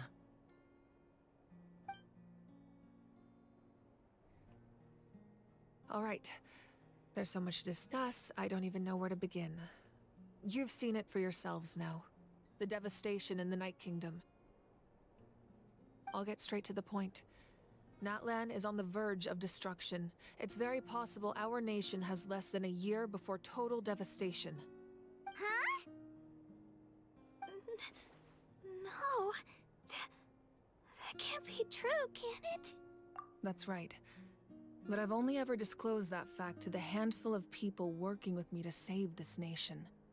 Our looming destruction is not a recent development, but the inevitable conclusion of the disaster the Abyss initiated 500 years ago. Mualani told us a little bit about that. 500 years ago, all the nations of Teyvat were invaded by the Abyss. Unlike the other nations, Natlan never had stable and deep-rooted ley lines, so we suffered the worst of the invasion. The battle against the Abyss was exceedingly long and brutal. In the end, victory came at the cost of our civilization and countless lives. Even then, it took centuries of solving the disasters caused by the Abyss to finally achieve the peace we know today. And still, this is but a superficial victory. The forces of the Abyss have merely been driven back underground. Their threat to Natlan remains as real as ever. I'd never have guessed. The problems plaguing the Night Kingdom are all the more complicated because that realm is essentially functioning as Natlan's ley lines. Immediately after the war, Our calculations estimated that we would have a maximum of 500 years before the Night Kingdom was completely lost to the abyss. But at that time, we were a nation of the destitute. Our people no longer believed in victory, nor did they hold hope for the future. Our civilization was dying, our faith crumbling, and the line of power passed down from the Wyab nearly severed. If we didn't bring the nation back together, it would be foolish to even dream of defeating the Abyss in the future. So, the Archon had a long and involved discussion with the heroes of each tribe, and finally came up with a 500-year-long plan to save Natlan. So that's what happened. After finding Kachina, I encountered a strange figure who gave me a series of new memories. Since the plan was mentioned in those memories, I guess I've been chosen to play an important role in it. But there's still something I don't understand. Those memories showed me the Pyro Archon from back then. And it was you. Huh? But that doesn't make any sense. The Pyro Archon is supposed to be human. It's impossible for a human to live that long. That's right. The hardest thing for humans to overcome has always been time. Or rather, the natural limitations of our lifespan. A god can extend a human's life by using a certain amount of divine power, or subjecting them to a curse. But, as we all know, Natlan doesn't have gods like that. We can only rely on our own methods. A human life is like a flame destined to be extinguished. 500 years ago, I placed my life within the sacred flame. Only by dying before my time could I have the chance to wake up again. So, in other words, this is your second life? Yes. We only managed to defeat the Abyss all those years ago because the tribes came together as one. If the Natlan of the future was to have a fighting chance, the Pyro Archons that came after the war had to rebuild the decimated tribes. The goal was to reunite the people and restore the strength of each tribe's Wyab. Once a tribe was back to its full strength, the tribe's Wyab would select a hero, indicating the tribe was once again ready for war. The Chosen would then stand by my side in defense of our nation, just like great heroes of old 500 years ago. So that means I'm one of the Chosen? That's right. You bear the ancient name Umoja, the same one held by the hero from your tribe 500 years ago. It means unity. After your adventure in the Night Kingdom, I trust you've come to fully understand the meaning of that name. So in other words, you always knew who the Wyab were going to pick from each tribe? Yes. According to the plan, each tribe was supposed to have been fully restored by the time I awoke. But something went wrong along the way. The 6 heroes successfully inherited the ancient names from 500 years ago, but the intel regarding the plan wasn't passed on to them. Once again, it comes down to the deterioration of the Night Kingdom. Communication between the Sacred Flame and the Wyab has been blocked. Just like how the Ode of Resurrection failed to bring Kachina back. Exactly. It's just another tactic the Abyss is using against us. The Abyss may not possess intelligence, but its methods certainly aren't easy to counter. If we want to unblock that information from being passed on, my presence alone isn't enough. The ancient name-bearer must establish a greater connection to their name. So, I've tried my best to help them from the sidelines. Currently, Shilonin of the Children of Echoes, Kinich of the Scions of the Canopy, and Iansan of the Collective of Plenty have all been acknowledged by their names. During your adventure, you too earned the acknowledgement of your Wyab, Mualani. In the process, you gained the memories stored within your name. Well, we have less than a year! Yes, but we have no choice. We cannot start the plan until all the heroes have been gathered. That's also why I haven't been able to take action despite the urgency of the situation. But if you knew this whole time, why didn't you just tell me about my role in all this? Wouldn't that make everything go a lot faster? Perhaps, but the opposite could also be true.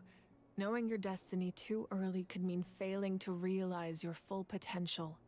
Just like your determination to save Kachina, I hope your commitment to this endeavor comes from your own strength of will, rather than a sense of obligation. So I suppose you're not going to tell us who the final two heroes are then? That's right. Their time is yet to come. Putting pressure on them beforehand will only hinder their development. I can only trust in the judgment of the Wyab. I have never believed I could solve this crisis alone. In fact, it was precisely because I chose to trust and rely on others that we managed to get this far. Natlan's salvation lies not in its Archon or any singular individual, but in us all. You're quite perceptive, aren't you? I thought I might get away with avoiding the topic. Huh? Oh, right! All the stuff you stored here before, where did it all go? Even though I sacrificed my power, I still needed a contingency plan to ensure you would make it back from the Night Kingdom. After all, I was the one who allowed you to take that risk, and Mualani has an important role to play in my plan. In addition to their sentimental value, the items I stored here held a much more important purpose: fuel. Fuel? Ah, so back then, that's why you... Yes. The stories embodied by those items are certainly important, but there's an even more significant trait they all share. Every item belonged to a hero of Natlan. Over time, they became imbued with a certain amount of contending fire from being carried in battle. On their own, each item's power is limited, but together, their combined effect can prove quite useful in a dire situation. By burning those items, I was able to activate the contending fire stored within them to open the boundary between the two worlds. It was a rather crude approach, so all their power was depleted in an instant, as you can see. But weren't they all precious treasures? What about their stories?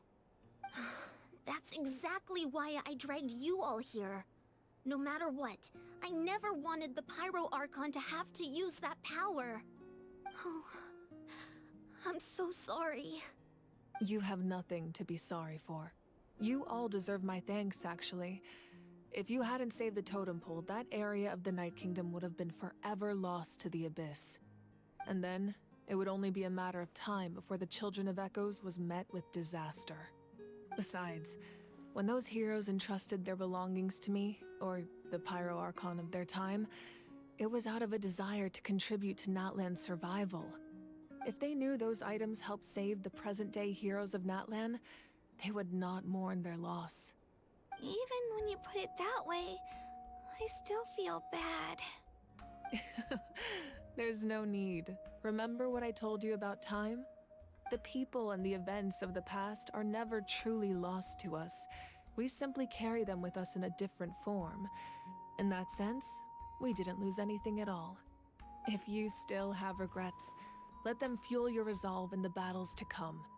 Your deeds will become new legends and nurture new forms of power just like the items once stored here. Well, we'd still like to return the favor. Well, if that's the case, just treat me to a drink sometime. Now that Kachina has returned, we can finally hold the victory feast and celebrate your team's triumph in the Night Warden Wars. And we could all use the rest, that's for sure. Plus, you'll be able to silence everyone who doubted you once and for all, Kachina. Still, now that I know the danger we're facing, having a victory feast doesn't feel right. Try not to let it get to you. It's important to stay calm. Worrying about it will only affect your judgment.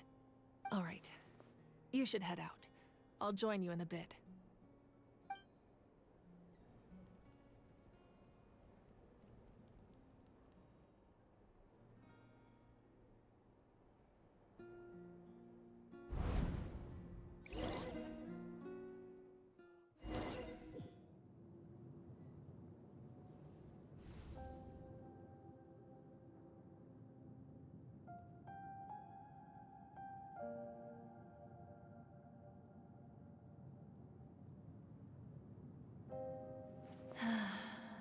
When I was young, I used to sit by the hot springs and listen to the stories of warriors from all over Natlan. They They attract people from all walks of life. Friends come easy here, no matter what tribe you're from. The people of the Springs have never claimed the hot springs as their own private property. They are there to bring all hot spring buddies together. It's been really nice, seeing the children of my tribe get older. It's helped me gradually understand the true value of the springs. I've witnessed their energy, their determination, their absolute passion for life. Even when they cause trouble, I never managed to hold on to my anger for long. It's unbelievable how quickly they worm their way back into my good graces. I'm certain Mualani will become a great warrior when she grows up. She possesses infinite potential. I can see it. One day, when I'm no longer in fighting form, I'll come here and tell stories to all the children, just like those warriors did for me. So, you better get busy, Pyro Archon, or I'll end up running out of stories.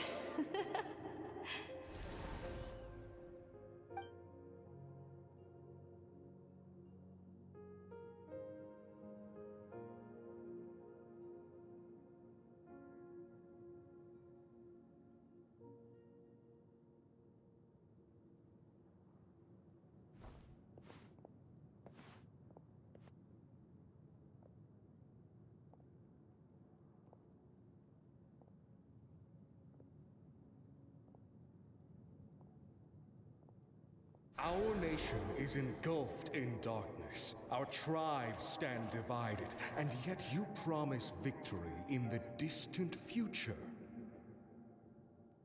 The Abyss is a cunning enemy, one that I faced in battle many times. Were that not the case, I would never understand exercising this degree of caution. My rage will never know absolution, and my power will no longer aid you in victory. But you came to me because you knew you could convince me with just a single sentence. I understand your choice. The heroes of today will forge the path ahead with blood and fire. Just remember to earn us the victory we are owed. Otherwise, rest assured, I'll find a way to collect the debt.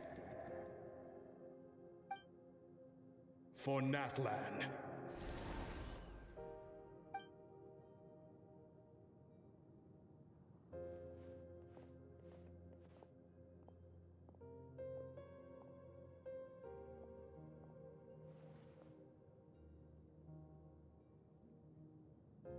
So, you're gonna head 500 years in the future to serve as the Pyro Archon again?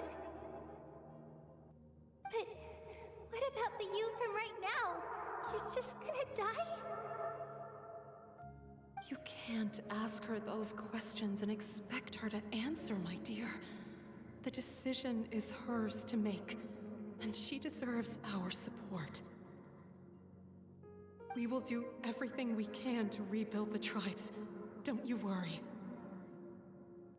Even across time, we will all do our part to fight for Natlan's future. Yeah, Mom's right. We'll always believe in you, sis. Oh, seriously though, Dad should be here. Where is he? I imagine he didn't know what to say, so he chose not to come at all. Don't take it to heart, my dear. That's just who he is. Just remember, no matter what happens in the future, we will always love you.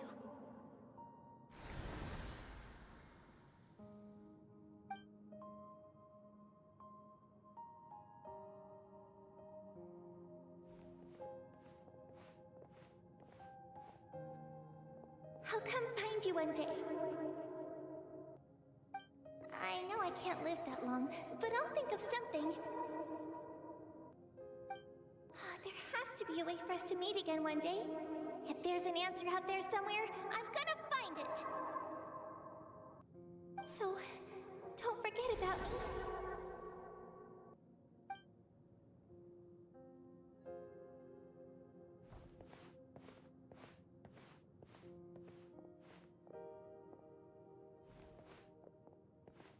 If that's your decision, then you have my full support, Archon. May our children live to see such a lovely son. For Natlan! No one fights alone.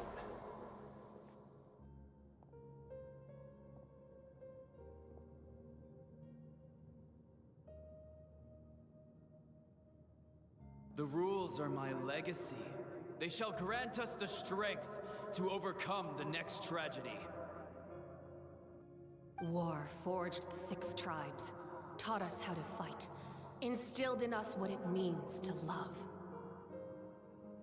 Who will be the one to bring this to an end?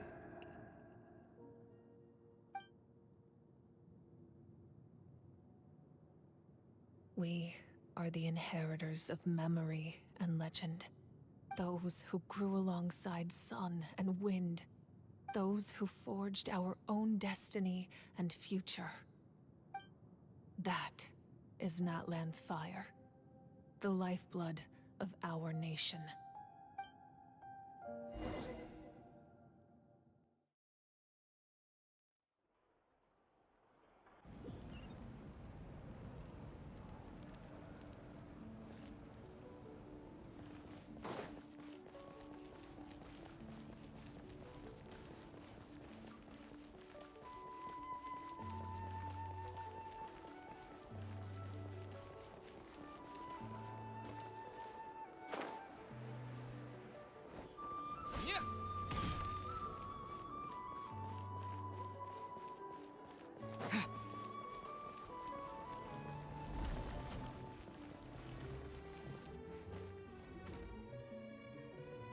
Hey, Koichi! You here for the victory feast too? Oh, no. I knew Chaska would be here, so I just came to deliver some medicine. I was about to leave, actually. But, it's not that I don't want to celebrate Kachina and the others. I'm so glad she made it back. It's just... well, I'll make things awkward if I'm around my sister right now. Ah, well, you two had a fight, so Paimon can understand. She didn't cause any trouble during your trip, right? Yeah, she was super helpful. She gave us a lot of useful information about the Abyss. That's good. That's all I needed to know. Is there a reason you asked? You were pretty outspoken when we first met, but now it's like you're holding something back. Maybe it seemed unreasonable, picking that fight with her before you left, but I did it for a reason. Her impulse to fight is extremely strong. Her mental strength helps her rein it in, but she still loses control sometimes. I had no idea what you might face in the Night Kingdom, so I didn't want to take any chances. So what you're saying is... Okay, so maybe it sounds a little stupid, but it works pretty well. It helps her keep her cool for a little while, at least. Anyway, I'm just glad you were able to make it back safe and sound. That's all I wanted. But do you really have to go that far? Can't you just talk it out? No way. Chaska never opens up about her own pain, especially to her family. She can't learn about this, or it'll be even harder to help her. I appreciate the understanding, and don't worry. I'll find a way to help her ease this burden. Anyway, I need to get going. Enjoy the celebration. Oh, and if you ever need a doctor, you know who to find. Huh. Who would have thought there was a deeper reason behind their arguing? In the end, it's all the Abyss's fault. Paimon's had enough of them.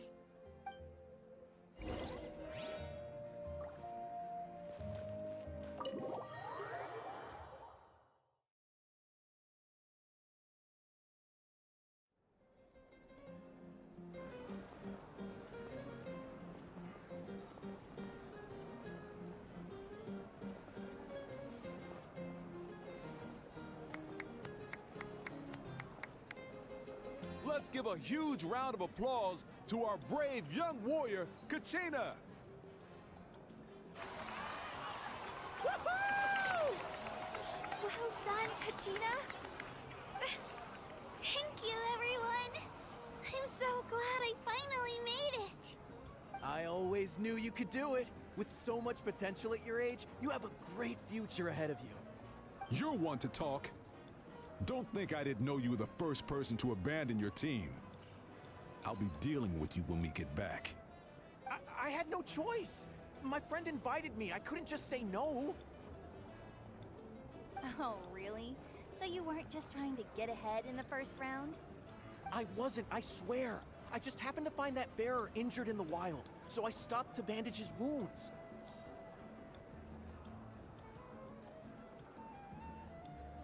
When he insisted on repaying the favor, what was I supposed to do? I'm just one person. I figured Kachina would have no trouble replacing me. But the fact of the matter is that after your departure, everyone else started thinking about swapping teams too. I'm really sorry, Kachina. It was wrong of us to abandon you like that. It's amazing that you still made it all the way through to the Night Warden Wars. That's the highest honor. So, what about you guys? Did you make it far? Our team captain drank too much the night before the competition and turned up late to the stadium on the day. We got disqualified.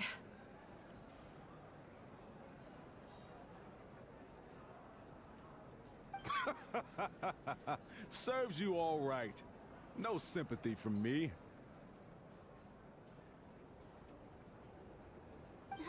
All right. There's no need to be like that, Uncle Pakal. Dear friends, I'd like to say a few words.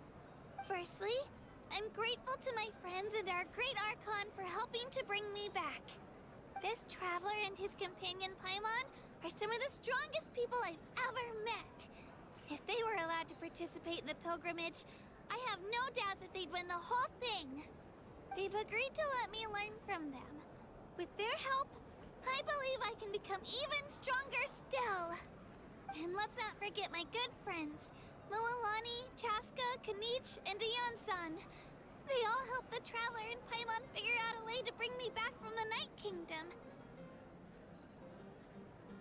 They too deserve to be called our heroes. So, please give another round of applause for them. Thank you so much. Well said! I'll drink to that. How does it feel being a hero, Kachina? To be honest, it's a bit overwhelming. It all just feels so surreal. Well, you better get used to it. Next up, undefeated champion! Hey, please don't make fun of me.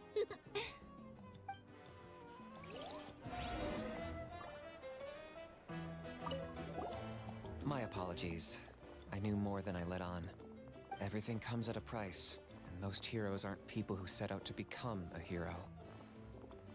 If you cling too tightly to your goal, you end up losing things that are far more precious. But in any case, we're now on the same page. I wonder how long before the two final heroes appear. From the Flower Feather Clan and the Masters of the Night Wind.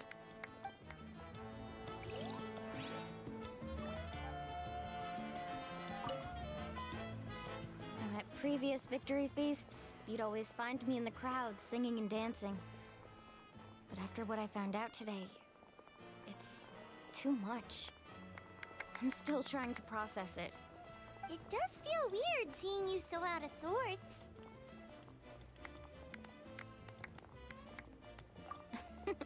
Is this another pearl of wisdom based on your adventuring experience? Well, Paimon agrees with the Traveler. Everyone's come together to celebrate Kachina's achievements. That's gotta be a first. You're right. Kachina looks really happy. And now I'm being the moody one. Ugh, enough doom and gloom. Time to shake it off.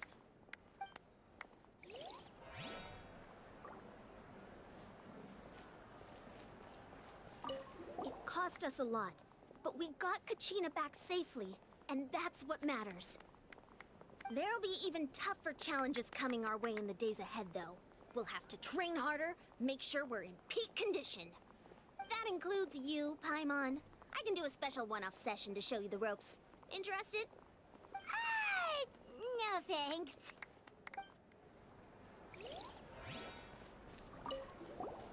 It's rare to meet travelers as strong and brave as yourselves. I raise my glass to you. Anyway, my sister's already gone back to our tribe. She has patients to treat. Oh, we actually ran into her on the way here and, well, Paimon just thinks she really cares about you. Yeah, I'm planning on visiting home myself in a few days. To tell her and the rest of the family that they need to be extra careful.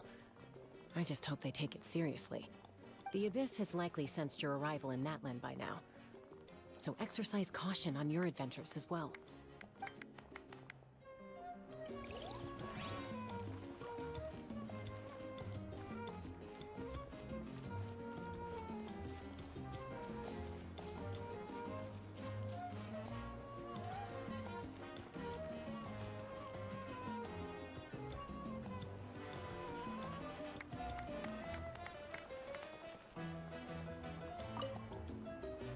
Kachina, let's party! I'm a little embarrassed. Don't be. Come on, you're the star of the show today.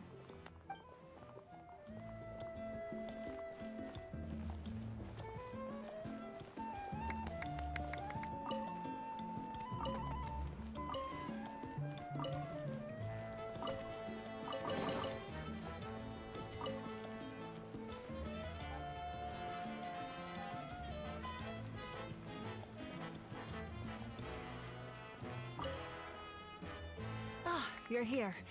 Have some fruit juice. I got it specially for you two. How did you know? That's Paimon's favorite! You look like you've still got questions. Ask away. Because they had their own lives to live. The thought of telling them, abandon your families and everyone you love, and come with me to the end of time, for in 500 years Natlan will be destroyed, it seemed too cruel. You could just as easily point out that everything in this world would come to an end eventually. But life is short. And beyond a point, it just doesn't seem real. Imagine if I said, let's leave right now, and go save the sun because it'll flame out in a few million years. It would sound quite ridiculous. I couldn't make them shoulder that burden with me. Besides, every generation will have its heroes, this one included. The plan could still work without them. Or, of course, without me. But since I was the one who came up with the plan, I felt duty-bound to see it through to the end. Paimon's suddenly remembering that portrait in your room. Was that your family from back then? Yes, it was. So when you asked me who my sister grew up to be, the truth is that very little information survives. From what I've been able to piece together, I can conclude with a reasonable degree of confidence that she ended up as an architect and artist. She played an instrumental role in rebuilding the scions of the Canopy tribe, designing and building many houses. But of course, none of her buildings are around anymore. Still, it was an impressive achievement, and I'm very proud of her. You feel loss keenly. It seems to stir up feelings of regret in you. But this is something I have long since come to terms with. This is a war, and there can be no war without loss. I am already far more fortunate than those who lost their lives to the Abyss. The people of Natlan look to me as their Archon, and the weight of their expectations is mine to bear. I must see our fate through to the very end, no matter what I may find there. Yeah, doesn't that mean the way everything ends has already been written, including your plan? I suppose, but so what? Don't forget, time takes many forms. The past, present, and future coexist, and all are equally important. Even if the future ends in destruction, there's still no reason to give up on the here and now. And it's precisely because we humans cannot know our fate that we will never give up on our struggle. This is a pivotal moment. We are still 2 heroes short. Well, 3 to be precise. There's one further hero who I'm hoping to get on my side, whatever it takes. Your resistance to the corrupting power of the Abyss is truly remarkable.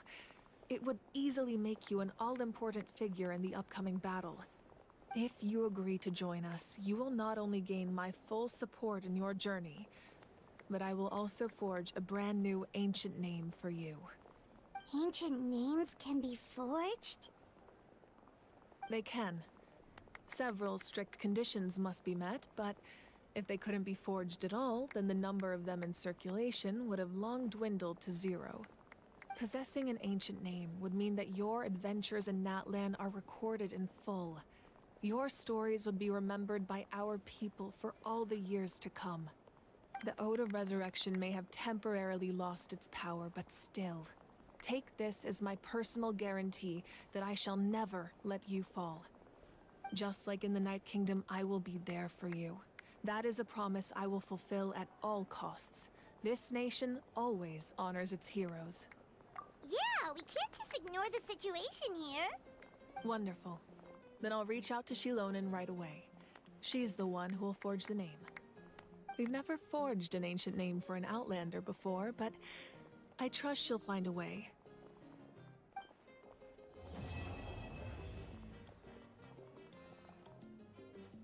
My lord, we've received word that the Pyro Archon has lost much of her power. Although your injury complicates things, this is most certainly the opportune time to seize the Gnosis. Victory and defeat are rules, not outcomes. I have never taken advantage of an opponent in a time of weakness, and I don't intend to start now. As for you, I must confess, I did not expect that little trick of yours to save the day. No matter how dense the fog, as long as the sun remains, we cannot turn day into night. She could have dispelled it. She simply chose not to. You don't have much time, and you're injured on top of that. What do you plan to do next? I'm beginning to see just how useful you may turn out to be. You heard something from here, didn't you?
been looking really rough for Natlan lately. There are more and more commissions from the Adventurers Guild, and they're all related to the Abyss.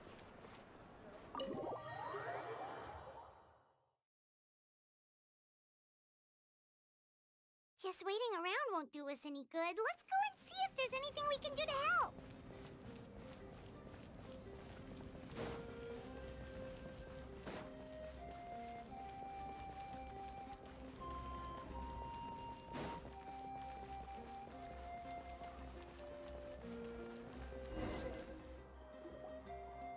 I see.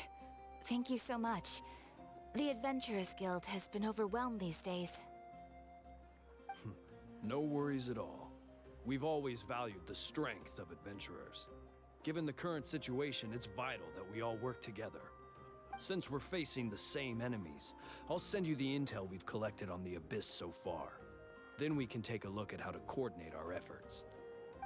All right. Thank you so much. Hi, Catherine. It's us. Got any new commissions? You two have come just in time. I've got some good news. The Pyro Archon has finished assembling her forces and stationed them all across Natlan. Given how the Abyss has ramped up its activities lately, we can no longer afford to act only after receiving news of an invasion. So the Pyro Archon suggested that the Scions of the Canopy and the Adventurers Guild focus on collecting and disseminating intel. That way, we can stay informed of everything that's happening across the land. Once we receive word of enemy activity, we can notify the nearest camp and the stationed forces can take immediate action. Yes, precisely. This should also allow us to focus on gathering information rather than running around and trying to tackle everything at once. So please also take a chance to relax, you two. You've been working hard these days, and this will be a good opportunity for some well-deserved rest. So that's the plan. Whew, we can finally stop and take a break. Paimon knows that. It's not like Paimon just wanted to lay here and do nothing. The movements of the Abyss are always unpredictable. There have also been times when it suddenly became more active in the past. The people here generally see it as something like an acute natural disaster. Once the disaster is over, everyone will return to their normal lives. We just all hope that day will be sooner rather than later. Oh, right. Most people have no idea just how bad the situation has gotten in the Night Kingdom. Huh? Is that the Traveler and Paimon? Hello, hello! Oh, hey, Kachina! Are you feeling better now? Yep. Now really isn't the time to stay home and recover anyway. I wanted to do something to help. I heard that the Pyro Archon is gathering warriors to be stationed in the more remote areas. So I came here to sign up. Don't think I haven't heard about all the things that you've been doing. With everyone working so hard, I've got to do my part too. Oh, by the way, Shilonen told me that she was ordered to forge you an ancient name. She said that she's all set, and we can head over whenever we're ready. Wow, so we'll finally get to meet Shilonen, the legendary forger of ancient names. Paimon still can't believe anyone could forge those things. Shilonen is a true master. Not only can she forge ancient names, but also all sorts of new and fun things. She's always got a pile of commissions on her plate, so you usually have to wait a while before she finishes something. In this case, though, she's completely cleared her schedule just to work with you. She wants to give your name her full attention. Well, I've already signed up as a warrior, so all I have to do for now is wait for my assignment. If it's okay, maybe we can go to see Shilonen together? She wouldn't turn me away, right? I mean, I hope she wouldn't. Hey, have some confidence in yourself, Kachina. After all, you're already a victor of the Night Warden Wars. On second thought, maybe I'll just find a hole in the ground to jump into and hide for a while.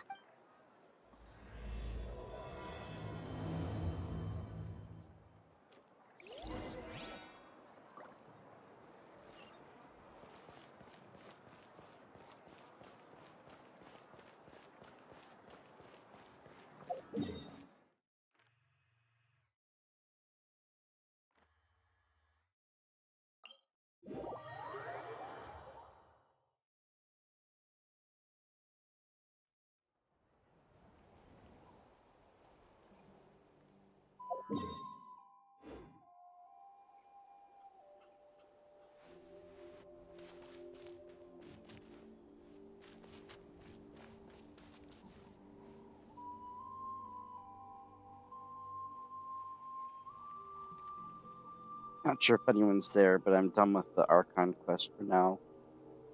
I'm gonna take care of some crafting stuff and then do the dailies before finishing. Those come in about 5 minutes.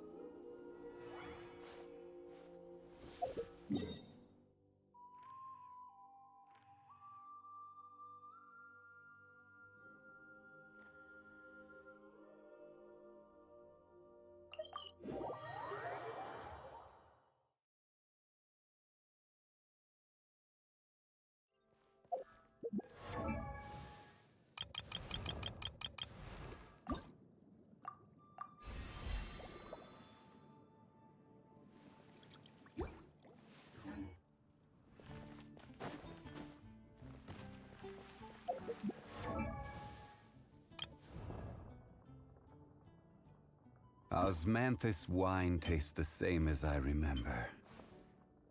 But where are those who share the memory?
Osmanthus wine. After let.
Solidify!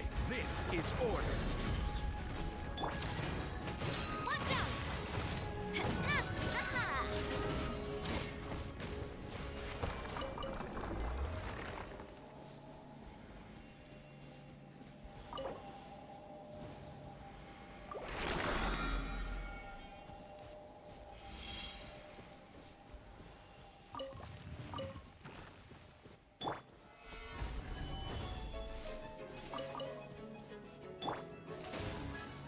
Gloves off!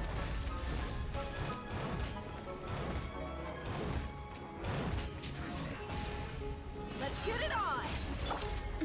Coming at ya!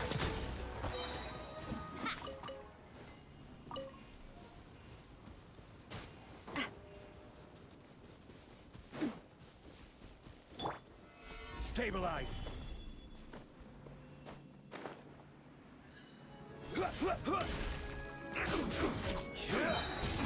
I will have order! Watch out! Hey there! Attack! That all you got? That's the way. Solidify! Watch out! You can't run! Looks like I went too far.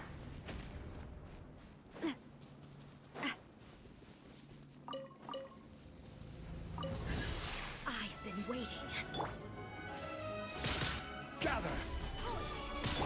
Be a little lucky. Attack! Killjoy! We've only just That's begun. the way. Look alive! You can't run! Coming at ya! This is order! Watch out!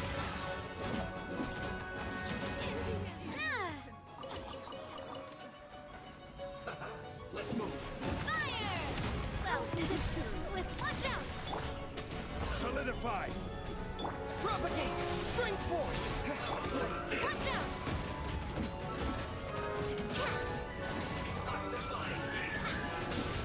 How inconsiderate of you! Ha! Coming at ya! Stabilize! Order guide you!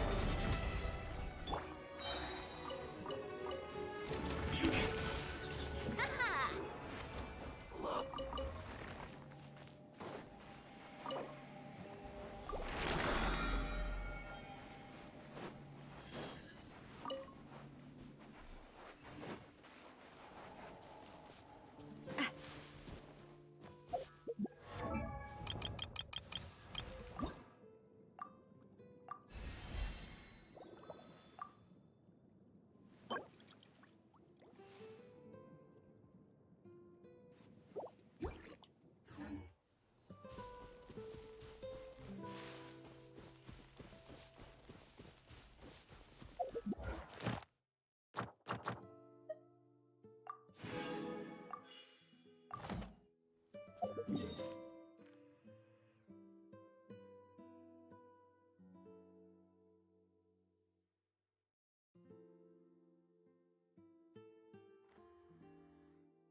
It's raining again.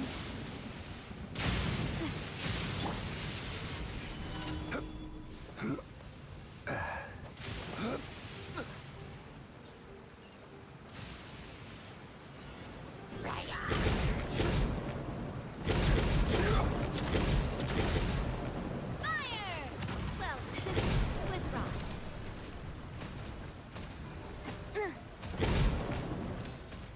Watch out!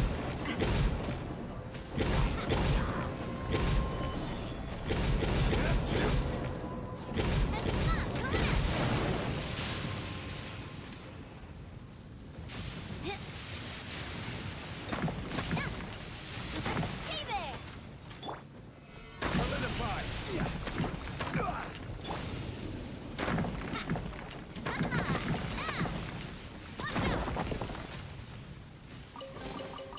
I'm loving this treasure hunt.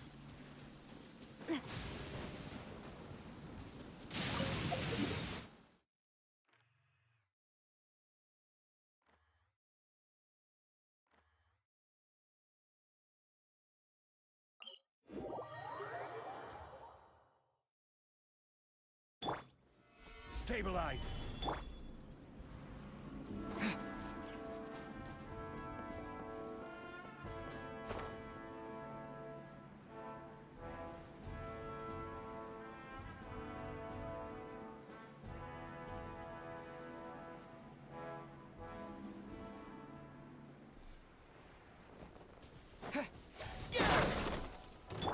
Let's get down to business. Watch out! Watch out! Boom! To the ferry. How's this? Watch out! I will have order.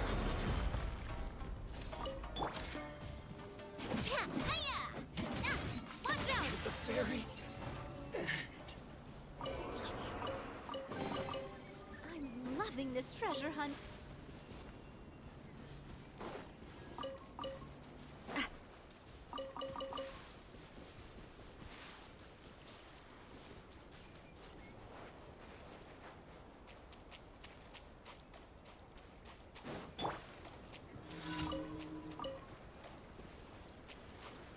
Solidify!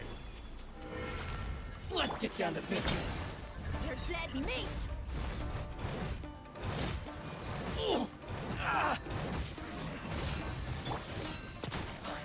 Hey there! Fire! Well, How's this? Stabilize! See no more! Finally, hey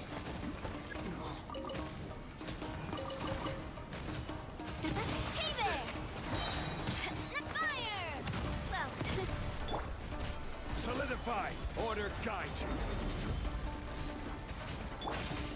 watch out! this.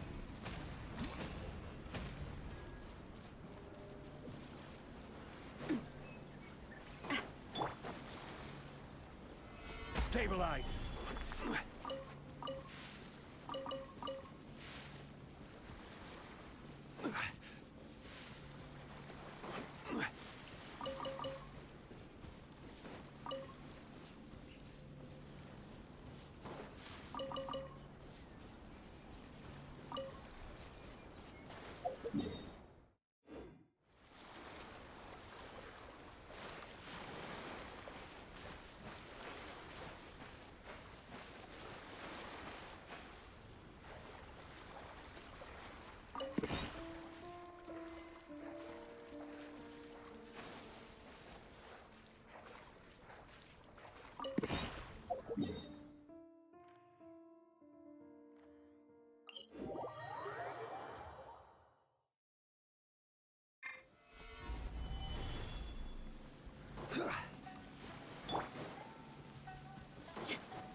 Hey there!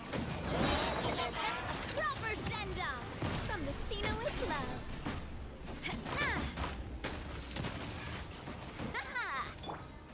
Solidify!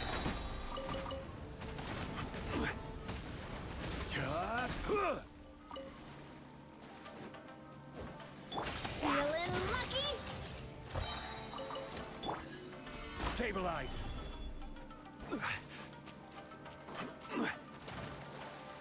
This is order.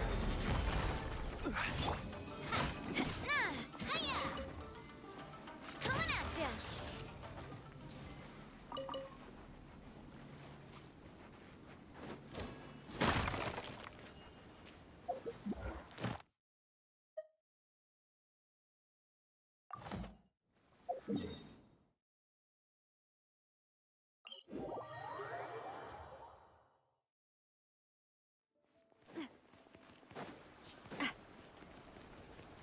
Ad Astra.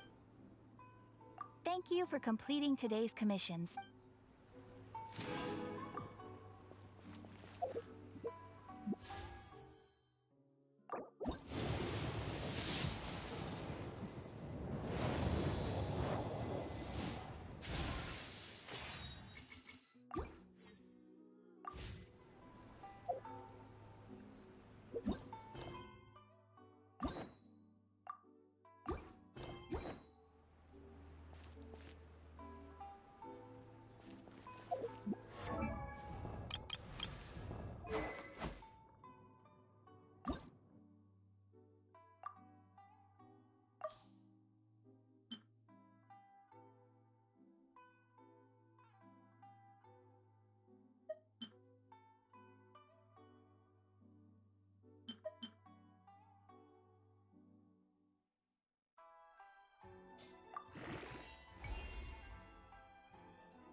So this is what you're truly capable of?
Rebooting. Well, if anyone's there, have a good night. Morning.